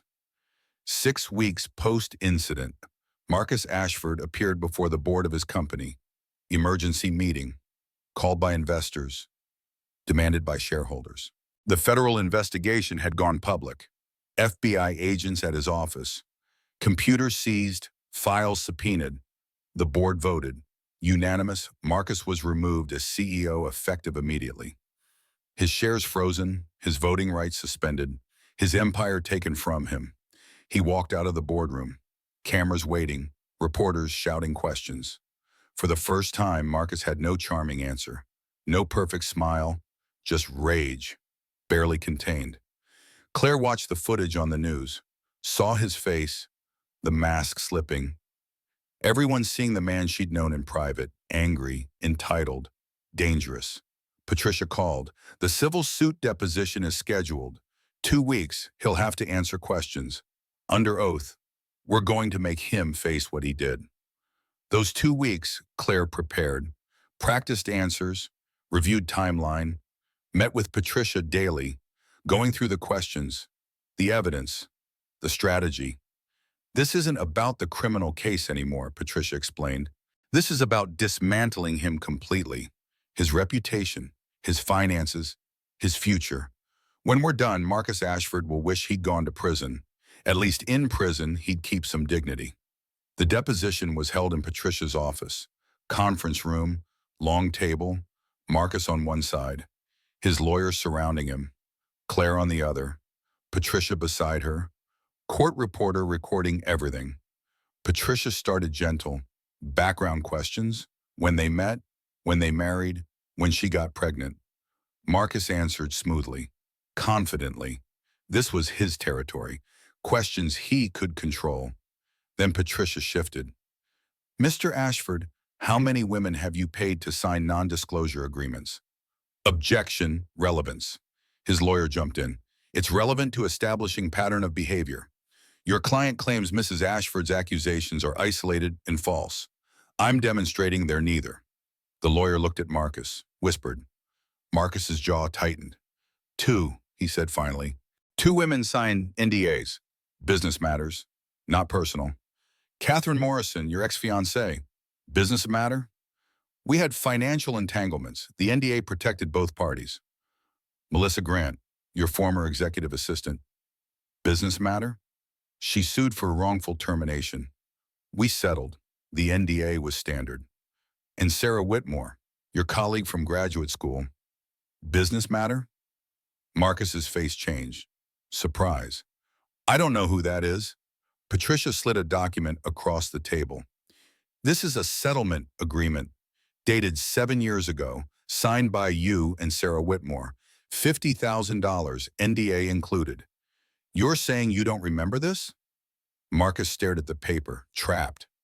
That was a long time ago. I'd have to review my records.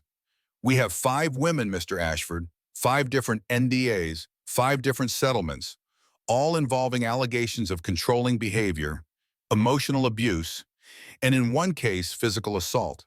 That's a pattern. Those women lied, wanted money.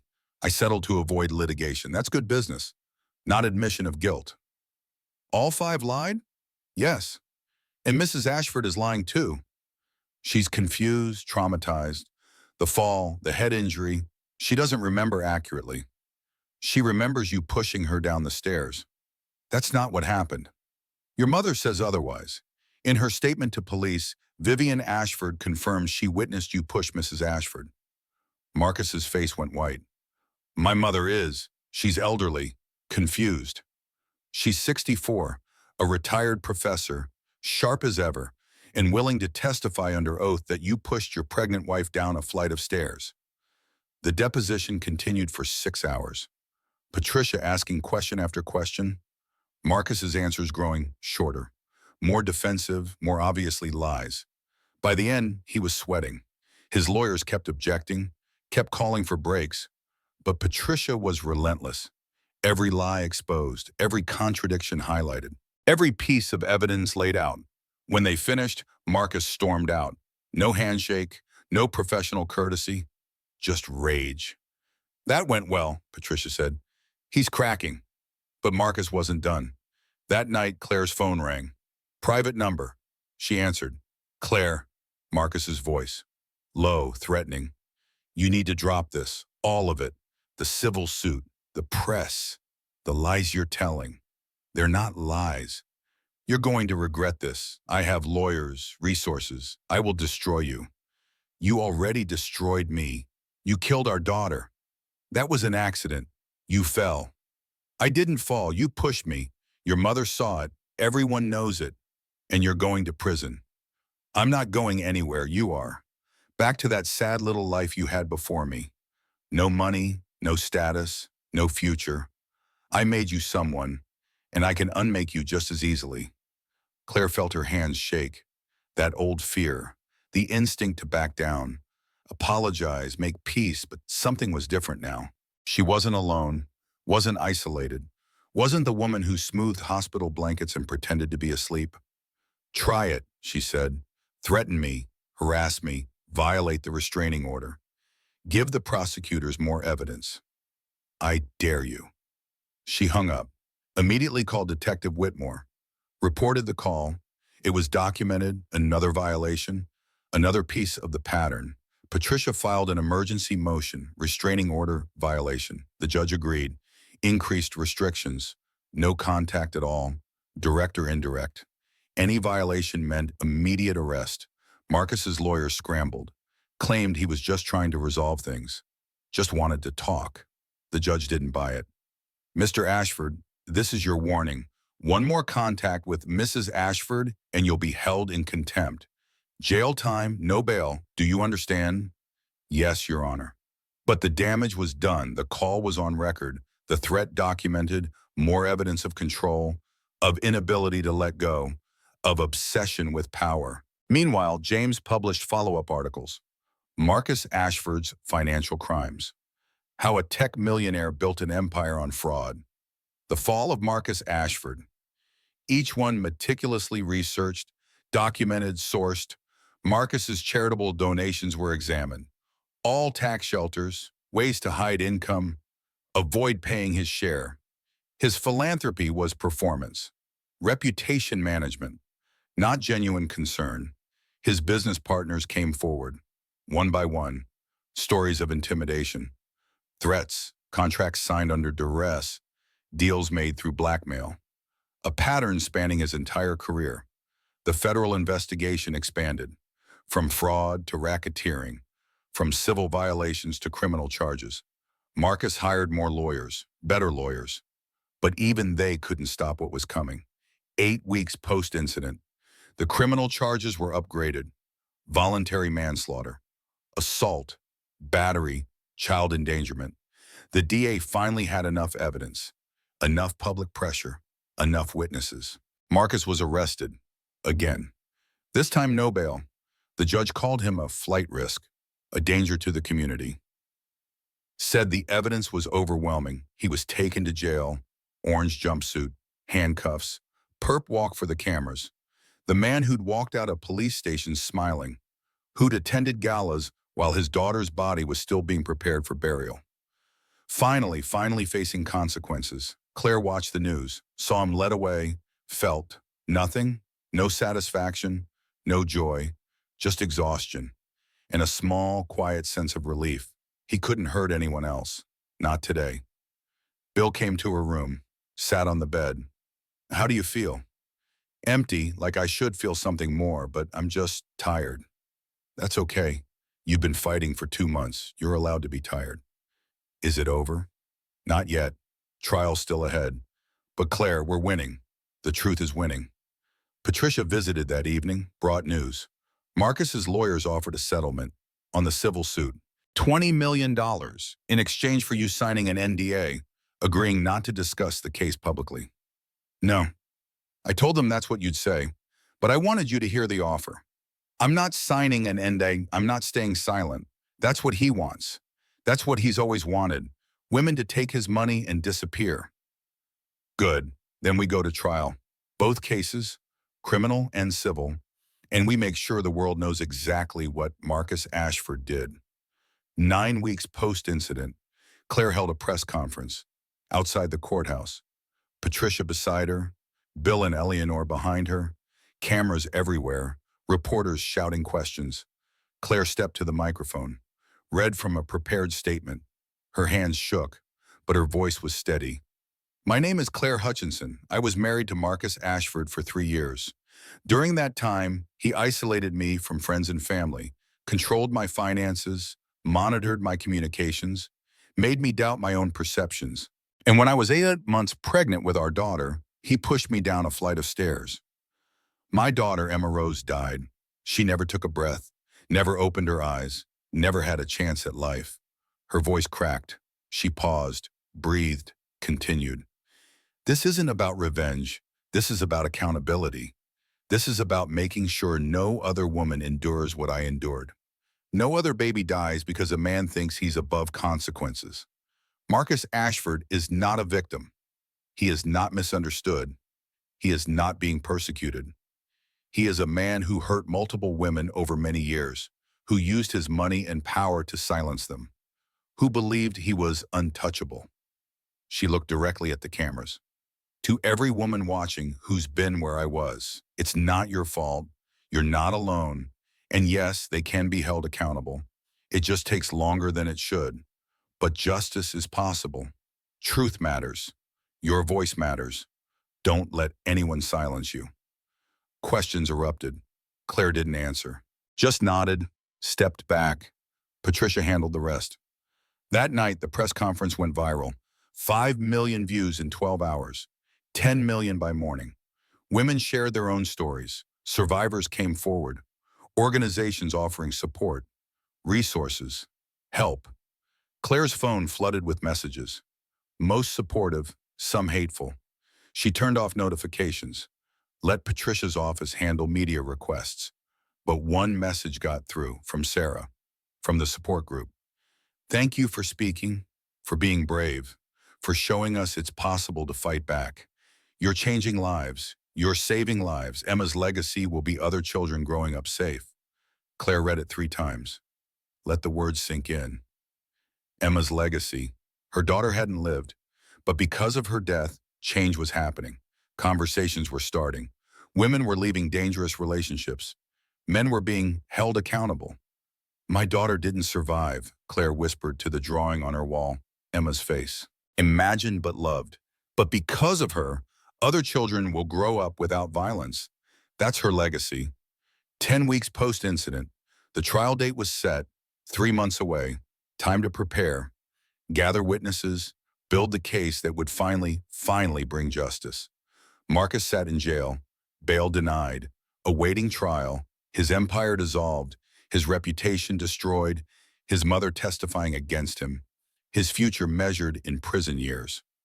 Claire started sleeping through the night, not well, but better, started eating regular meals, started drawing daily, creating, healing, slowly, painfully, but healing nonetheless. I thought justice meant him suffering like I suffered, she told Margaret at support group. But real justice is him losing the power he had over me. And he has. I'm free, finally actually free. The road ahead was long. Trial, testimony, reliving trauma in front of strangers. But Claire was ready, had her father, her mother, her lawyer, her friends, her support group, her truth. And truth, she'd learned, was more powerful than money, than lawyers, than reputation. Truth was the one thing Marcus Ashford couldn't buy his way out of. The trial began on a cold Monday in December, 3 months since that night at the top of the stairs. 3 months since Emma died. 3 months of preparation, investigation, building a case so strong even Marcus's expensive lawyers couldn't dismantle it. The courtroom was packed, media in the back rows, cameras outside. This wasn't just a trial anymore. It was a referendum on power, on privilege, on whether rich men could hurt women without consequences. Claire sat behind the prosecution table, Patricia beside her for the civil case that would follow. Bill and Eleanor in the row behind, Becca, Margaret from the support group, a row of women who'd survived their own Marcus Ashfords, all watching, all hoping. Marcus entered in a suit, expensive, perfectly tailored. Even in custody, he maintained appearances. His lawyers surrounded him, 5 of them, the best defense money could buy. The jury was selected, 7 women, 5 men, various ages, backgrounds, all claiming they could be impartial, all having seen the news coverage, all knowing Marcus Ashford's name. The prosecution began. Sarah Chang, assistant district attorney, 38 years old, known for prosecuting domestic violence cases, known for winning. Ladies and gentlemen of the jury, the evidence will show that Marcus Ashford systematically abused his wife for 3 years, isolated her, controlled her, made her dependent on him. And when she tried to leave, when she tried to escape, he pushed her down a flight of stairs. She was 8 months pregnant. The fall killed their daughter, Emma Rose Ashford, never born, never breathed, dead because her father valued control over life. Marcus's face was stone, no reaction. His lawyers had coached him well. Show nothing, admit nothing, deny everything. The prosecution called witnesses. Dr. Brennan testified about Claire's injuries. Detailed, clinical, fractures consistent with being pushed, head trauma from impact, internal bleeding, the baby's death caused by placental abruption from the fall. In your medical opinion, doctor, could these injuries have occurred from a simple fall? Possible, but unlikely. The pattern of bruising on her arms, the defensive wounds, the specific nature of the fractures, these are more consistent with being forcibly pushed. Cross-examination tried to create doubt, tried to suggest Claire might have tripped, might have fallen due to pregnancy affecting balance. Dr. Brennan held firm. I've treated thousands of pregnant women. Falls happen, but this wasn't a fall. This was assault. And Detective Whitmore testified next. The 911 call from the neighbor, the screaming, the sounds of a fight, Marcus's statement that it was an accident, his mother's original statement corroborating his story. But then something changed, Detective Whitmore said. Vivian Ashford came to us weeks later, said she'd lied, said she'd witnessed her son push Claire, said she couldn't live with protecting him anymore. Marcus's lawyers objected. Hearsay. The judge allowed it. Vivian would testify herself. This was just foundation. The prosecution called Becca. She testified about Claire's isolation, how Marcus gradually cut her off from friends, made excuses for why she couldn't meet for coffee, for lunch, for anything. The last time I saw Claire, before the incident, she looked scared. When I asked if everything was okay, she said yes, but her eyes said no. Her whole body said no, and Marcus answered for her. Always. She couldn't even answer a simple question without him interjecting. The prosecution called Claire's therapist, Dr. Whitfield, the woman who documented Claire's supposed emotional instability. She was a hostile witness, didn't want to be there, but subpoenaed, required. Dr. Whitfield, you treated Claire Ashford for 8 months. Can you describe your sessions? Mrs. Ashford came in with her husband. They were having marital issues, communication problems. She struggled with jealousy, trust issues. Did Mrs. Ashford exhibit signs of emotional instability? She was anxious, defensive, had difficulty accepting her husband's perspective. Did you ever consider that she might be experiencing domestic abuse? Dr. Whitfield hesitated. I documented some concerning behaviors from Mr. Ashford, control issues, but I felt the relationship dynamic was more complex than simple abuse. More complex than abuse. What does that mean? It means I thought they both contributed to the dysfunction. Did you ever meet with Mrs. Ashford alone? No, Mr. Ashford insisted on joint sessions. He said he wanted transparency. Did that strike you as unusual? In retrospect, yes. Most therapists recommend individual sessions for each spouse, but he was very persuasive about the benefits of working together. Cross-examination tried to salvage it, tried to emphasize Claire's documented anxiety, but the damage was done. Even her own therapist admitted Marcus controlled the narrative, controlled the sessions, controlled everything. Then Vivian took the stand. The courtroom went silent. Marcus's mother, 64 years old, elegant, composed, but something broken in her eyes. Mrs. Ashford, please tell the jury what you witnessed on the night of October 12th. Vivian's voice was steady, clear. I was at my son's apartment earlier that evening. I'd told him that Claire might be, that the baby might not be his. It was a lie. I knew it was a lie when I said it, but I wanted to test him, to see if he'd defend his wife. He didn't.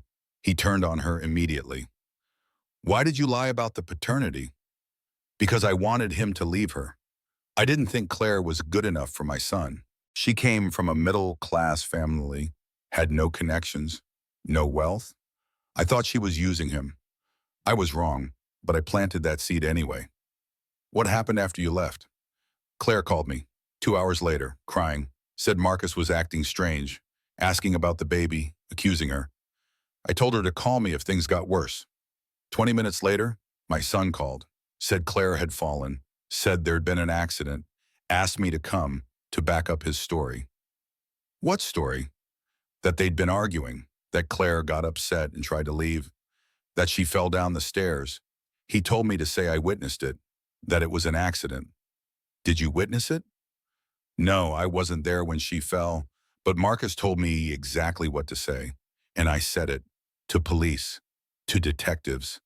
I lied to protect my son. Why are you telling the truth now? Vivian's composure cracked, tears on her face. Because a baby died, my granddaughter died, and I helped him get away with it. I enabled him his whole life. His father was abusive. I covered for him too. I raised my son to believe he was above consequences, above accountability. And now a child is dead because of the man I created, the lies I told. She looked at Marcus. He stared back, cold, expressionless. I'm sorry, Vivian whispered. Not to him, to Claire. I'm so sorry for what you lost, for what I took from you, for choosing him over the truth. Cross-examination tried to discredit her, tried to suggest she was mentally unstable, trying to hurt her son. Vivian held firm. I love my son, but love doesn't mean protecting him from his actions. It means holding him accountable, making him face what he's done. That's the only way he'll ever change, and it's the only way I can live with myself. The prosecution rested. The defense began. Marcus's lawyers tried everything, argued Claire had been unstable, that the pregnancy hormones made her irrational, that she'd threatened to leave multiple times, that Marcus was trying to calm her down when she fell. They called character witnesses. Business partners who testified Marcus was professional, charming, successful, friends who said he'd seemed devastated by the loss, that he'd loved Claire, wanted the baby, but cross-examination destroyed them. One by one, Hamad revealed financial ties to Marcus, favors owed, reasons to lie. By the end, the character witnesses seemed like paid actors, which essentially they were. Marcus's lawyers called him to testify. Risky, but necessary. The jury needed to hear from him directly. Marcus took the stand, confident but composed. His performance was flawless. Mr. Ashford, tell us what happened on the night of October 12th. Claire and I were arguing about the baby. My mother had suggested the baby might not be mine. I was upset, confused. I asked Claire about it and she became defensive, said I was accusing her, calling her a liar. I tried to calm her down. She said she was leaving, going to her parents. I asked her to stay, to talk it through. Did you push her? No, never. She tried to leave, headed for the door, then toward the bedroom. I followed, trying to convince her to stay. She was at the top of the stairs, turned to say something, lost her balance, fell. I tried to grab her, couldn't reach her in time. Why did you ask your mother to say she witnessed the fall? I was panicked, in shock. My wife was unconscious. My baby might be dead. I thought if my mother said she saw it was an accident, it would help Claire, would protect her from being blamed. Sarah Chang stood for cross-examination. This was the moment. The entire case balanced on how well she could dismantle Marcus's lies. Mr. Ashford, you testified you never pushed your wife. Is that correct? Yes. You also testified you tried to grab her to prevent the fall. Yes. Which hand did you use? Marcus hesitated, fraction of a second. My right hand. You're right-handed? Yes. When you tried to grab her, where were you standing? Behind her, to her left. Behind and to the left. But you used your right hand, the hand farthest from her. Why not your left hand, the one closest to her? I don't know. It happened so fast. So fast you don't remember which hand you used, but you clearly remember trying to grab her. I remember trying to stop her fall. How far away were you? I don't know, a few feet. A few feet. But you just said you tried to grab her. If you were several feet away, how could you reach her? I was moving toward her. Reaching. Sarah pulled out a diagram. The apartment layout, the staircase. Mr. Ashford, the stairs are here. The hallway is 4 feet wide. If you were behind Mrs. Ashford to her left, you'd be against the wall. Here, the distance from this position to Mrs. Ashford would be approximately 3 feet. With your arm extended, you could reach maybe 2.5 feet. Can you explain how you tried to grab someone you couldn't physically reach? Marcus's jaw tightened. I must have been closer than I remember. Closer so you don't remember the distance, don't remember which hand, but you clearly remember it was an accident, that you tried to stop her. Yes. Mr. Ashford, you testified your mother suggested the baby might not be yours. Did you believe her? I had questions. Did you accuse your wife of cheating? I asked for clarification. You didn't say, did you cheat? You said clarification. Let me rephrase. Did you tell your wife you thought the baby wasn't yours? I expressed concerns. Yes or no, did you tell Claire you thought she cheated on you? Yes. Did she deny it? Yes. Did you believe her? I wanted to. That's not what I asked. Did you believe her? No, not entirely. So you accused your pregnant wife of cheating. She denied it. You didn't believe her. How did that make you feel? Angry. Betrayed. Angry enough to push her downstairs? Objection, his lawyer stood. Leading, argumentative. Sustained, rephrased Ms. Chang. Mr. Ashford, you were angry. Your wife was trying to leave. You followed her, and she fell. Is that your testimony? Yes. You've testified you loved her, wanted the baby, but you also didn't believe the baby was yours. Which is it? Both. I loved her but had doubts. Doubts your mother planted. Doubts you acted on by confronting your pregnant wife. Doubts that led to an argument so severe your wife tried to leave. And then she fell. How convenient. It was an accident witnessed by no one except you, an accident that killed your baby, an accident that benefits you significantly. No child support, no custody battles, no proof the baby was or wasn't yours. Very convenient accident. Marcus's face showed the first crack. Anger, real anger. Are you suggesting I wanted my baby dead? I'm suggesting you wanted control. And when you lost control, when your wife tried to leave, you pushed her. Your mother says you pushed her. The medical evidence says someone pushed her. The only person saying she fell is you. And you have every reason to lie. The cross-examination continued for 2 hours. Sarah dismantled every answer, every claim, every defense. By the end, Marcus was sweating, defensive, angry, the mask completely gone. The jury saw him, the real him, not the charming businessman, not the grieving father, the man who valued control over truth, power over life. Closing arguments. Sarah spoke directly to the jury. Marcus Ashford is a man who believes he's above consequences, who spent years hurting women and paying them to stay silent, who controlled his wife so completely she couldn't leave even when her life depended on it. And when she finally tried, when she chose her safety and her daughter's safety over his control, he pushed her down those stairs, not by accident, not in a moment of panic, but deliberately, consciously, to punish her for defying him. She pointed to Marcus. He's sitting there believing he'll walk away from this because he always has, because money and lawyers and charm have always been enough. But not today. Today, Emma Rose Ashford gets justice. Today, Claire Hutchinson gets vindication. Today, this jury tells Marcus Ashford that no one is above accountability. No one is above the law, and killing a baby has consequences, real consequences. The defense argued reasonable doubt, argued Claire's memory was unreliable, argued the evidence was circumstantial. But the jury had seen Marcus testify, had seen him contradict himself, had seen the mask slip. They deliberated for 6 hours. The verdict came at 4 in the afternoon. On the charge of voluntary manslaughter, we find the defendant guilty. Claire's breath caught. Guilty. The word she'd been waiting 3 months to hear. On the charge of assault, we find the defendant guilty. On the charge of battery, we find the defendant guilty. Marcus's face went white. His lawyer started talking, objecting. But it was over. Done. Finished. Sentencing came 2 weeks later. The judge was a woman, 58 years old, known for tough sentences in domestic violence cases. Mr. Ashford, you took a life, an innocent life. You used your power, your control, your belief that you were above consequences to hurt the woman who trusted you, who loved you, who carried your child. The loss of Emma Rose Ashford is a tragedy, but the greater tragedy is that it was preventable.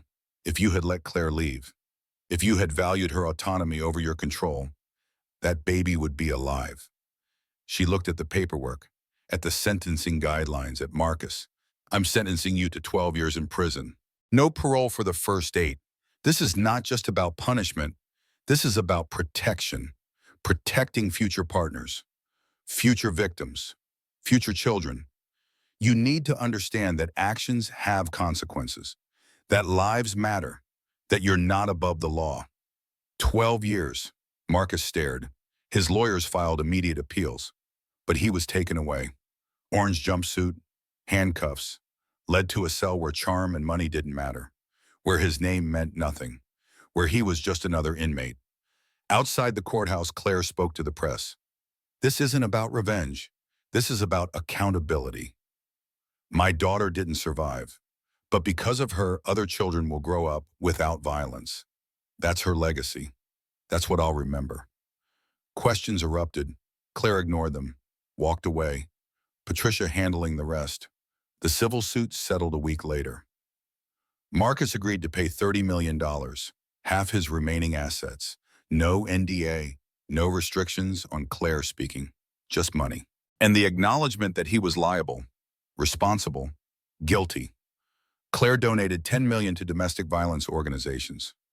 Used $5 million to establish the Emma Rose Foundation. Supporting survivors, providing legal aid, helping women escape. The rest went into a trust. Security, stability, freedom. 3 months post-trial. Marcus was in federal prison in Pennsylvania. The fraud charges had resulted in additional 5 years. Consecutive. Total sentence, minimum 17 years. He'd be 53 when released, if released. He had appeal after appeal pending, but losing every one. Claire heard about it from Patricia, felt nothing, no satisfaction, no joy, just acknowledgement. He was there. She was here, and that was enough. She'd started teaching art classes at a women's shelter downtown. Free lessons for mothers, for children, for anyone who needed a creative outlet, a way to process, to heal, to create beauty from pain.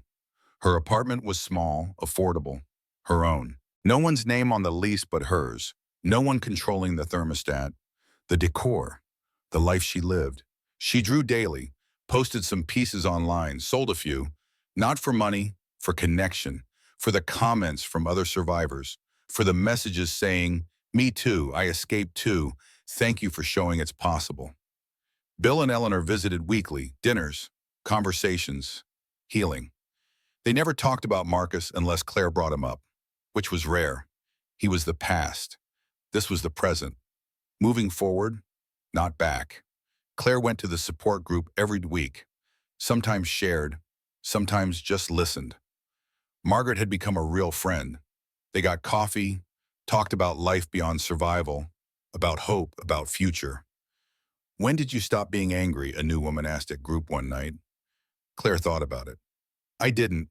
I just started using my anger differently. It's fuel now, not poison. There's a difference." She thought about that answer later, about Emma, about the life that never was, about the future that could have been, but also about the women who'd left dangerous relationships because of Emma's story, about the children growing up safe because their mothers found courage, about the laws changing, the conversations starting, the world slowly, painfully shifting toward justice. "My daughter didn't survive," Claire whispered to the photo on her wall, the drawing she'd made, Emma's imagined face. "But because of her, other children will grow up without violence. That's her legacy." And somehow that was enough. 1 year later, December again, but different, everything different. Claire stood outside the state capitol building, snow falling, soft, gentle. She was dressed professionally, suit, heels, hair pulled back, looking like someone who had her life together, feeling like someone who was still figuring it out. Both could be true. Inside, the Judiciary Committee was meeting, discussing new legislation. Domestic violence protection laws, mandatory arrest policies, funding for shelters, education programs. The Emma Rose Act, named for a baby who never breathed, but whose death was changing laws, saving lives. Claire was scheduled to testify as a survivor, as an advocate, as someone who'd lived through the system's failures and come out the other side. Patricia walked beside her, still her lawyer, but also her friend now. The civil suit had finalized, the money transferred, Marcus's appeals rejected. He was in prison, would stay in prison, and life moved on. "You ready?" Patricia asked. "No, but I'll do it anyway." They entered the building, security, ID check, visitor passes, then the elevator to the third floor. Committee room, long table, microphones, cameras recording for public record. Claire sat, waited, listened to other testimony. Experts, social workers, police, all supporting the legislation, all explaining why it was necessary, overdue, life-saving. Then it was Claire's turn. "Please state your name for the record." Claire Hutchinson. "Ms. Hutchinson, you're here to testify in support of the Emma Rose Act. Can you explain your interest in this legislation?" Claire looked at the committee members, 8 faces, various ages, backgrounds, political parties, all listening. "1 year ago, I was 8 months pregnant. My husband beat me, pushed me down a flight of stairs. Our daughter died. Emma Rose. She never took a breath, never opened her eyes, never had a chance at life. The current system failed me, failed her. It took 3 months to get criminal charges filed. 3 months while my husband walked free. Attended parties, dated again. The system allowed that because he had money, lawyers, a clean record, and I was just another woman with injuries that could be explained away." She paused, breathed, continued. "This legislation closes gaps, makes mandatory arrests and domestic violence calls, provides funding for evidence collection, for shelters, for legal aid.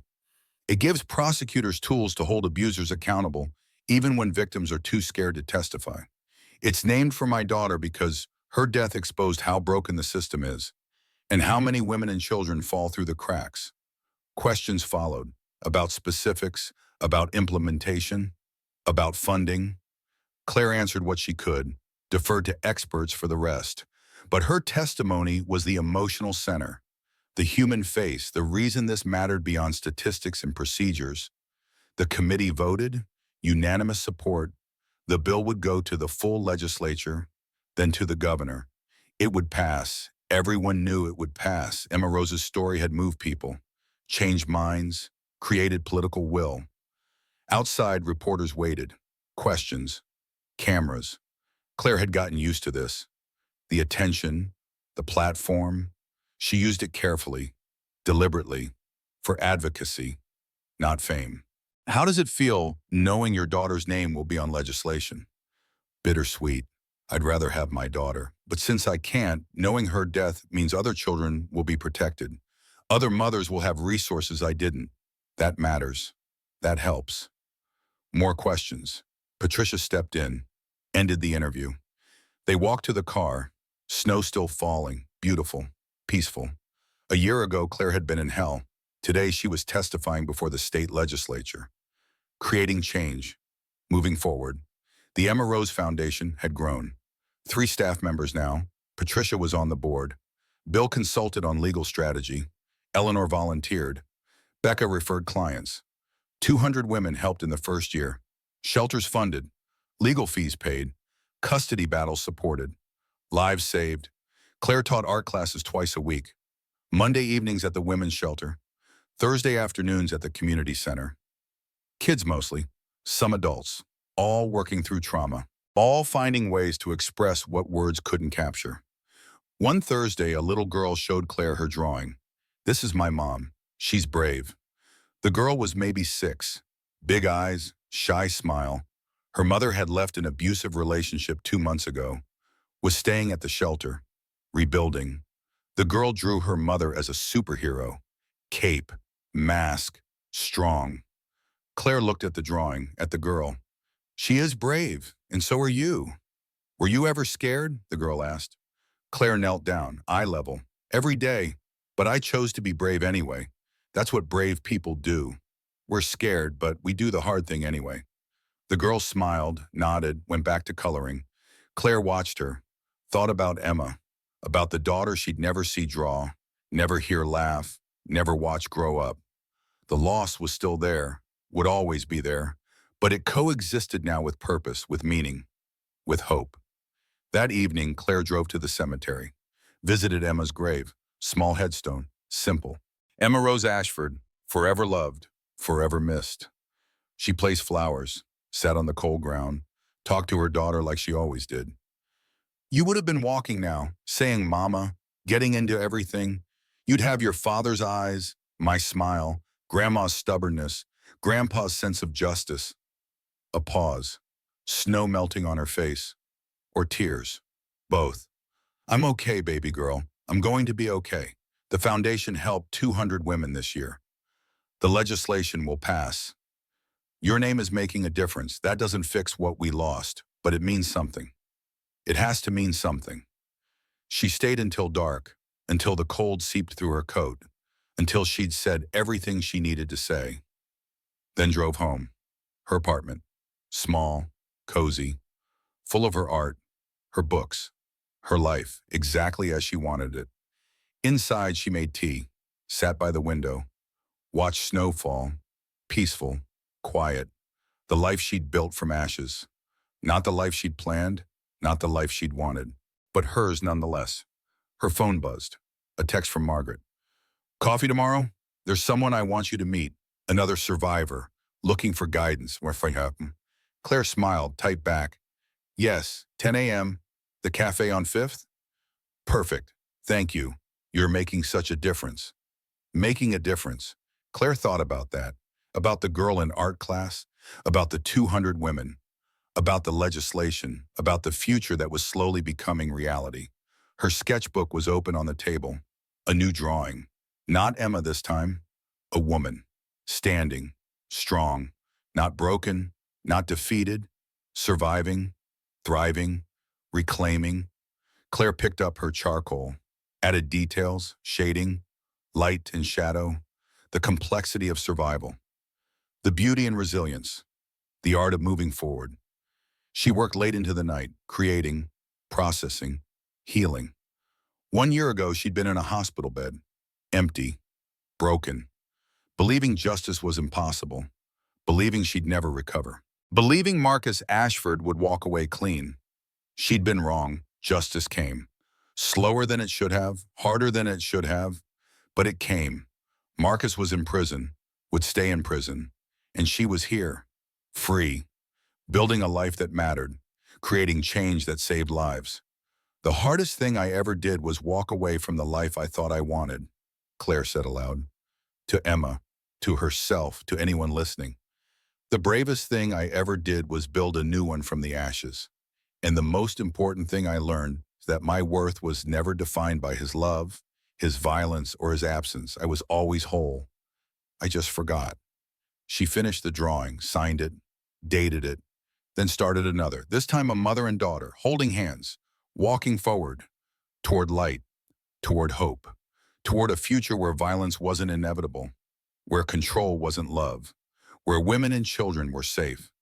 The next morning, Claire met Margaret and the new woman at the cafe, Sarah, 26 years old, recently left her boyfriend, scared, uncertain, familiar. I don't know if I can do this, Sarah said quietly. Go to court, testify, face him. Claire took her hand. You can. I know because I did, and I was terrified. But you're stronger than you think, and you're not alone. That's the most important thing. You're not alone anymore. They talked for 2 hours about Sarah's situation, about resources, about the foundation, about hope. By the end, Sarah was crying, but smiling too, relieved, supported, believed. Thank you, Sarah said, for surviving, for speaking up, for making this easier for the rest of us. Claire thought about that, about how her pain had purpose, about how Emma's death had meaning, about how the worst thing that ever happened to her had somehow become the catalyst for the best work she'd ever do.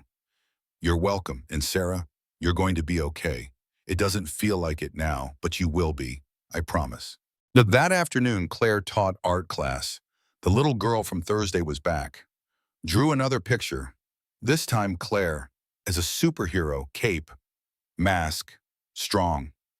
"This is you," the girl said. "You're brave too." Claire looked at the drawing, at herself through a child's eyes, a survivor, a fighter, a woman who'd lost everything and built something new, something better, something meaningful. "Thank you," Claire whispered. "That's the nicest thing anyone's ever given me." Evening came. Claire returned home. Cooked dinner, simple, pasta, vegetables, wine, ate at her small table, her own dishes, her own food, her own choices. After dinner, she opened her laptop, emails from the foundation, updates on cases, success stories, women who'd left, children who were safe, lives that were different because Emma had died. One email stood out, from Catherine, Marcus's ex-fiancée, the first woman to speak to James. "Claire, I wanted you to know I'm engaged to someone kind, someone who respects me, someone who makes me feel safe. I never thought I'd trust anyone again after Marcus. But your courage gave me courage. Your survival showed me survival was possible. Thank you for fighting, for winning, for proving abusers don't always win."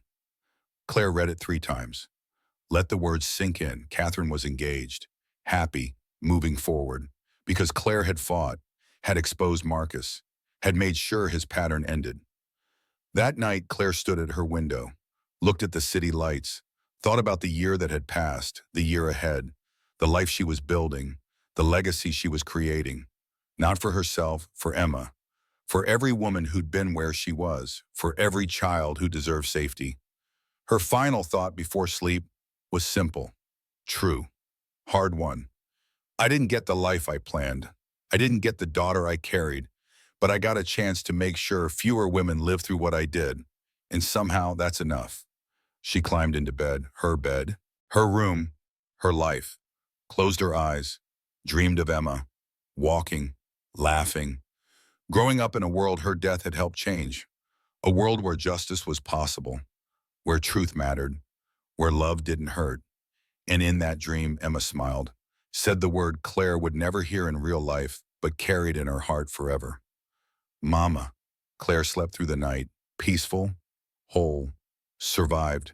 If you're listening to this and you're scared, if you're making excuses for someone who hurts you, if you think it's your fault, I'm telling you what I wish someone had told me. It's not. It won't get better, and you deserve to be safe. Call someone, leave when you can, survive first. Everything else can wait. Your life matters. Your children matter. Your future matters. And yes, justice is possible. It takes longer than it should. It's harder than it should be. But it's possible. Don't give up. Don't stay silent. Don't accept that this is just how it is. Fight, speak, survive.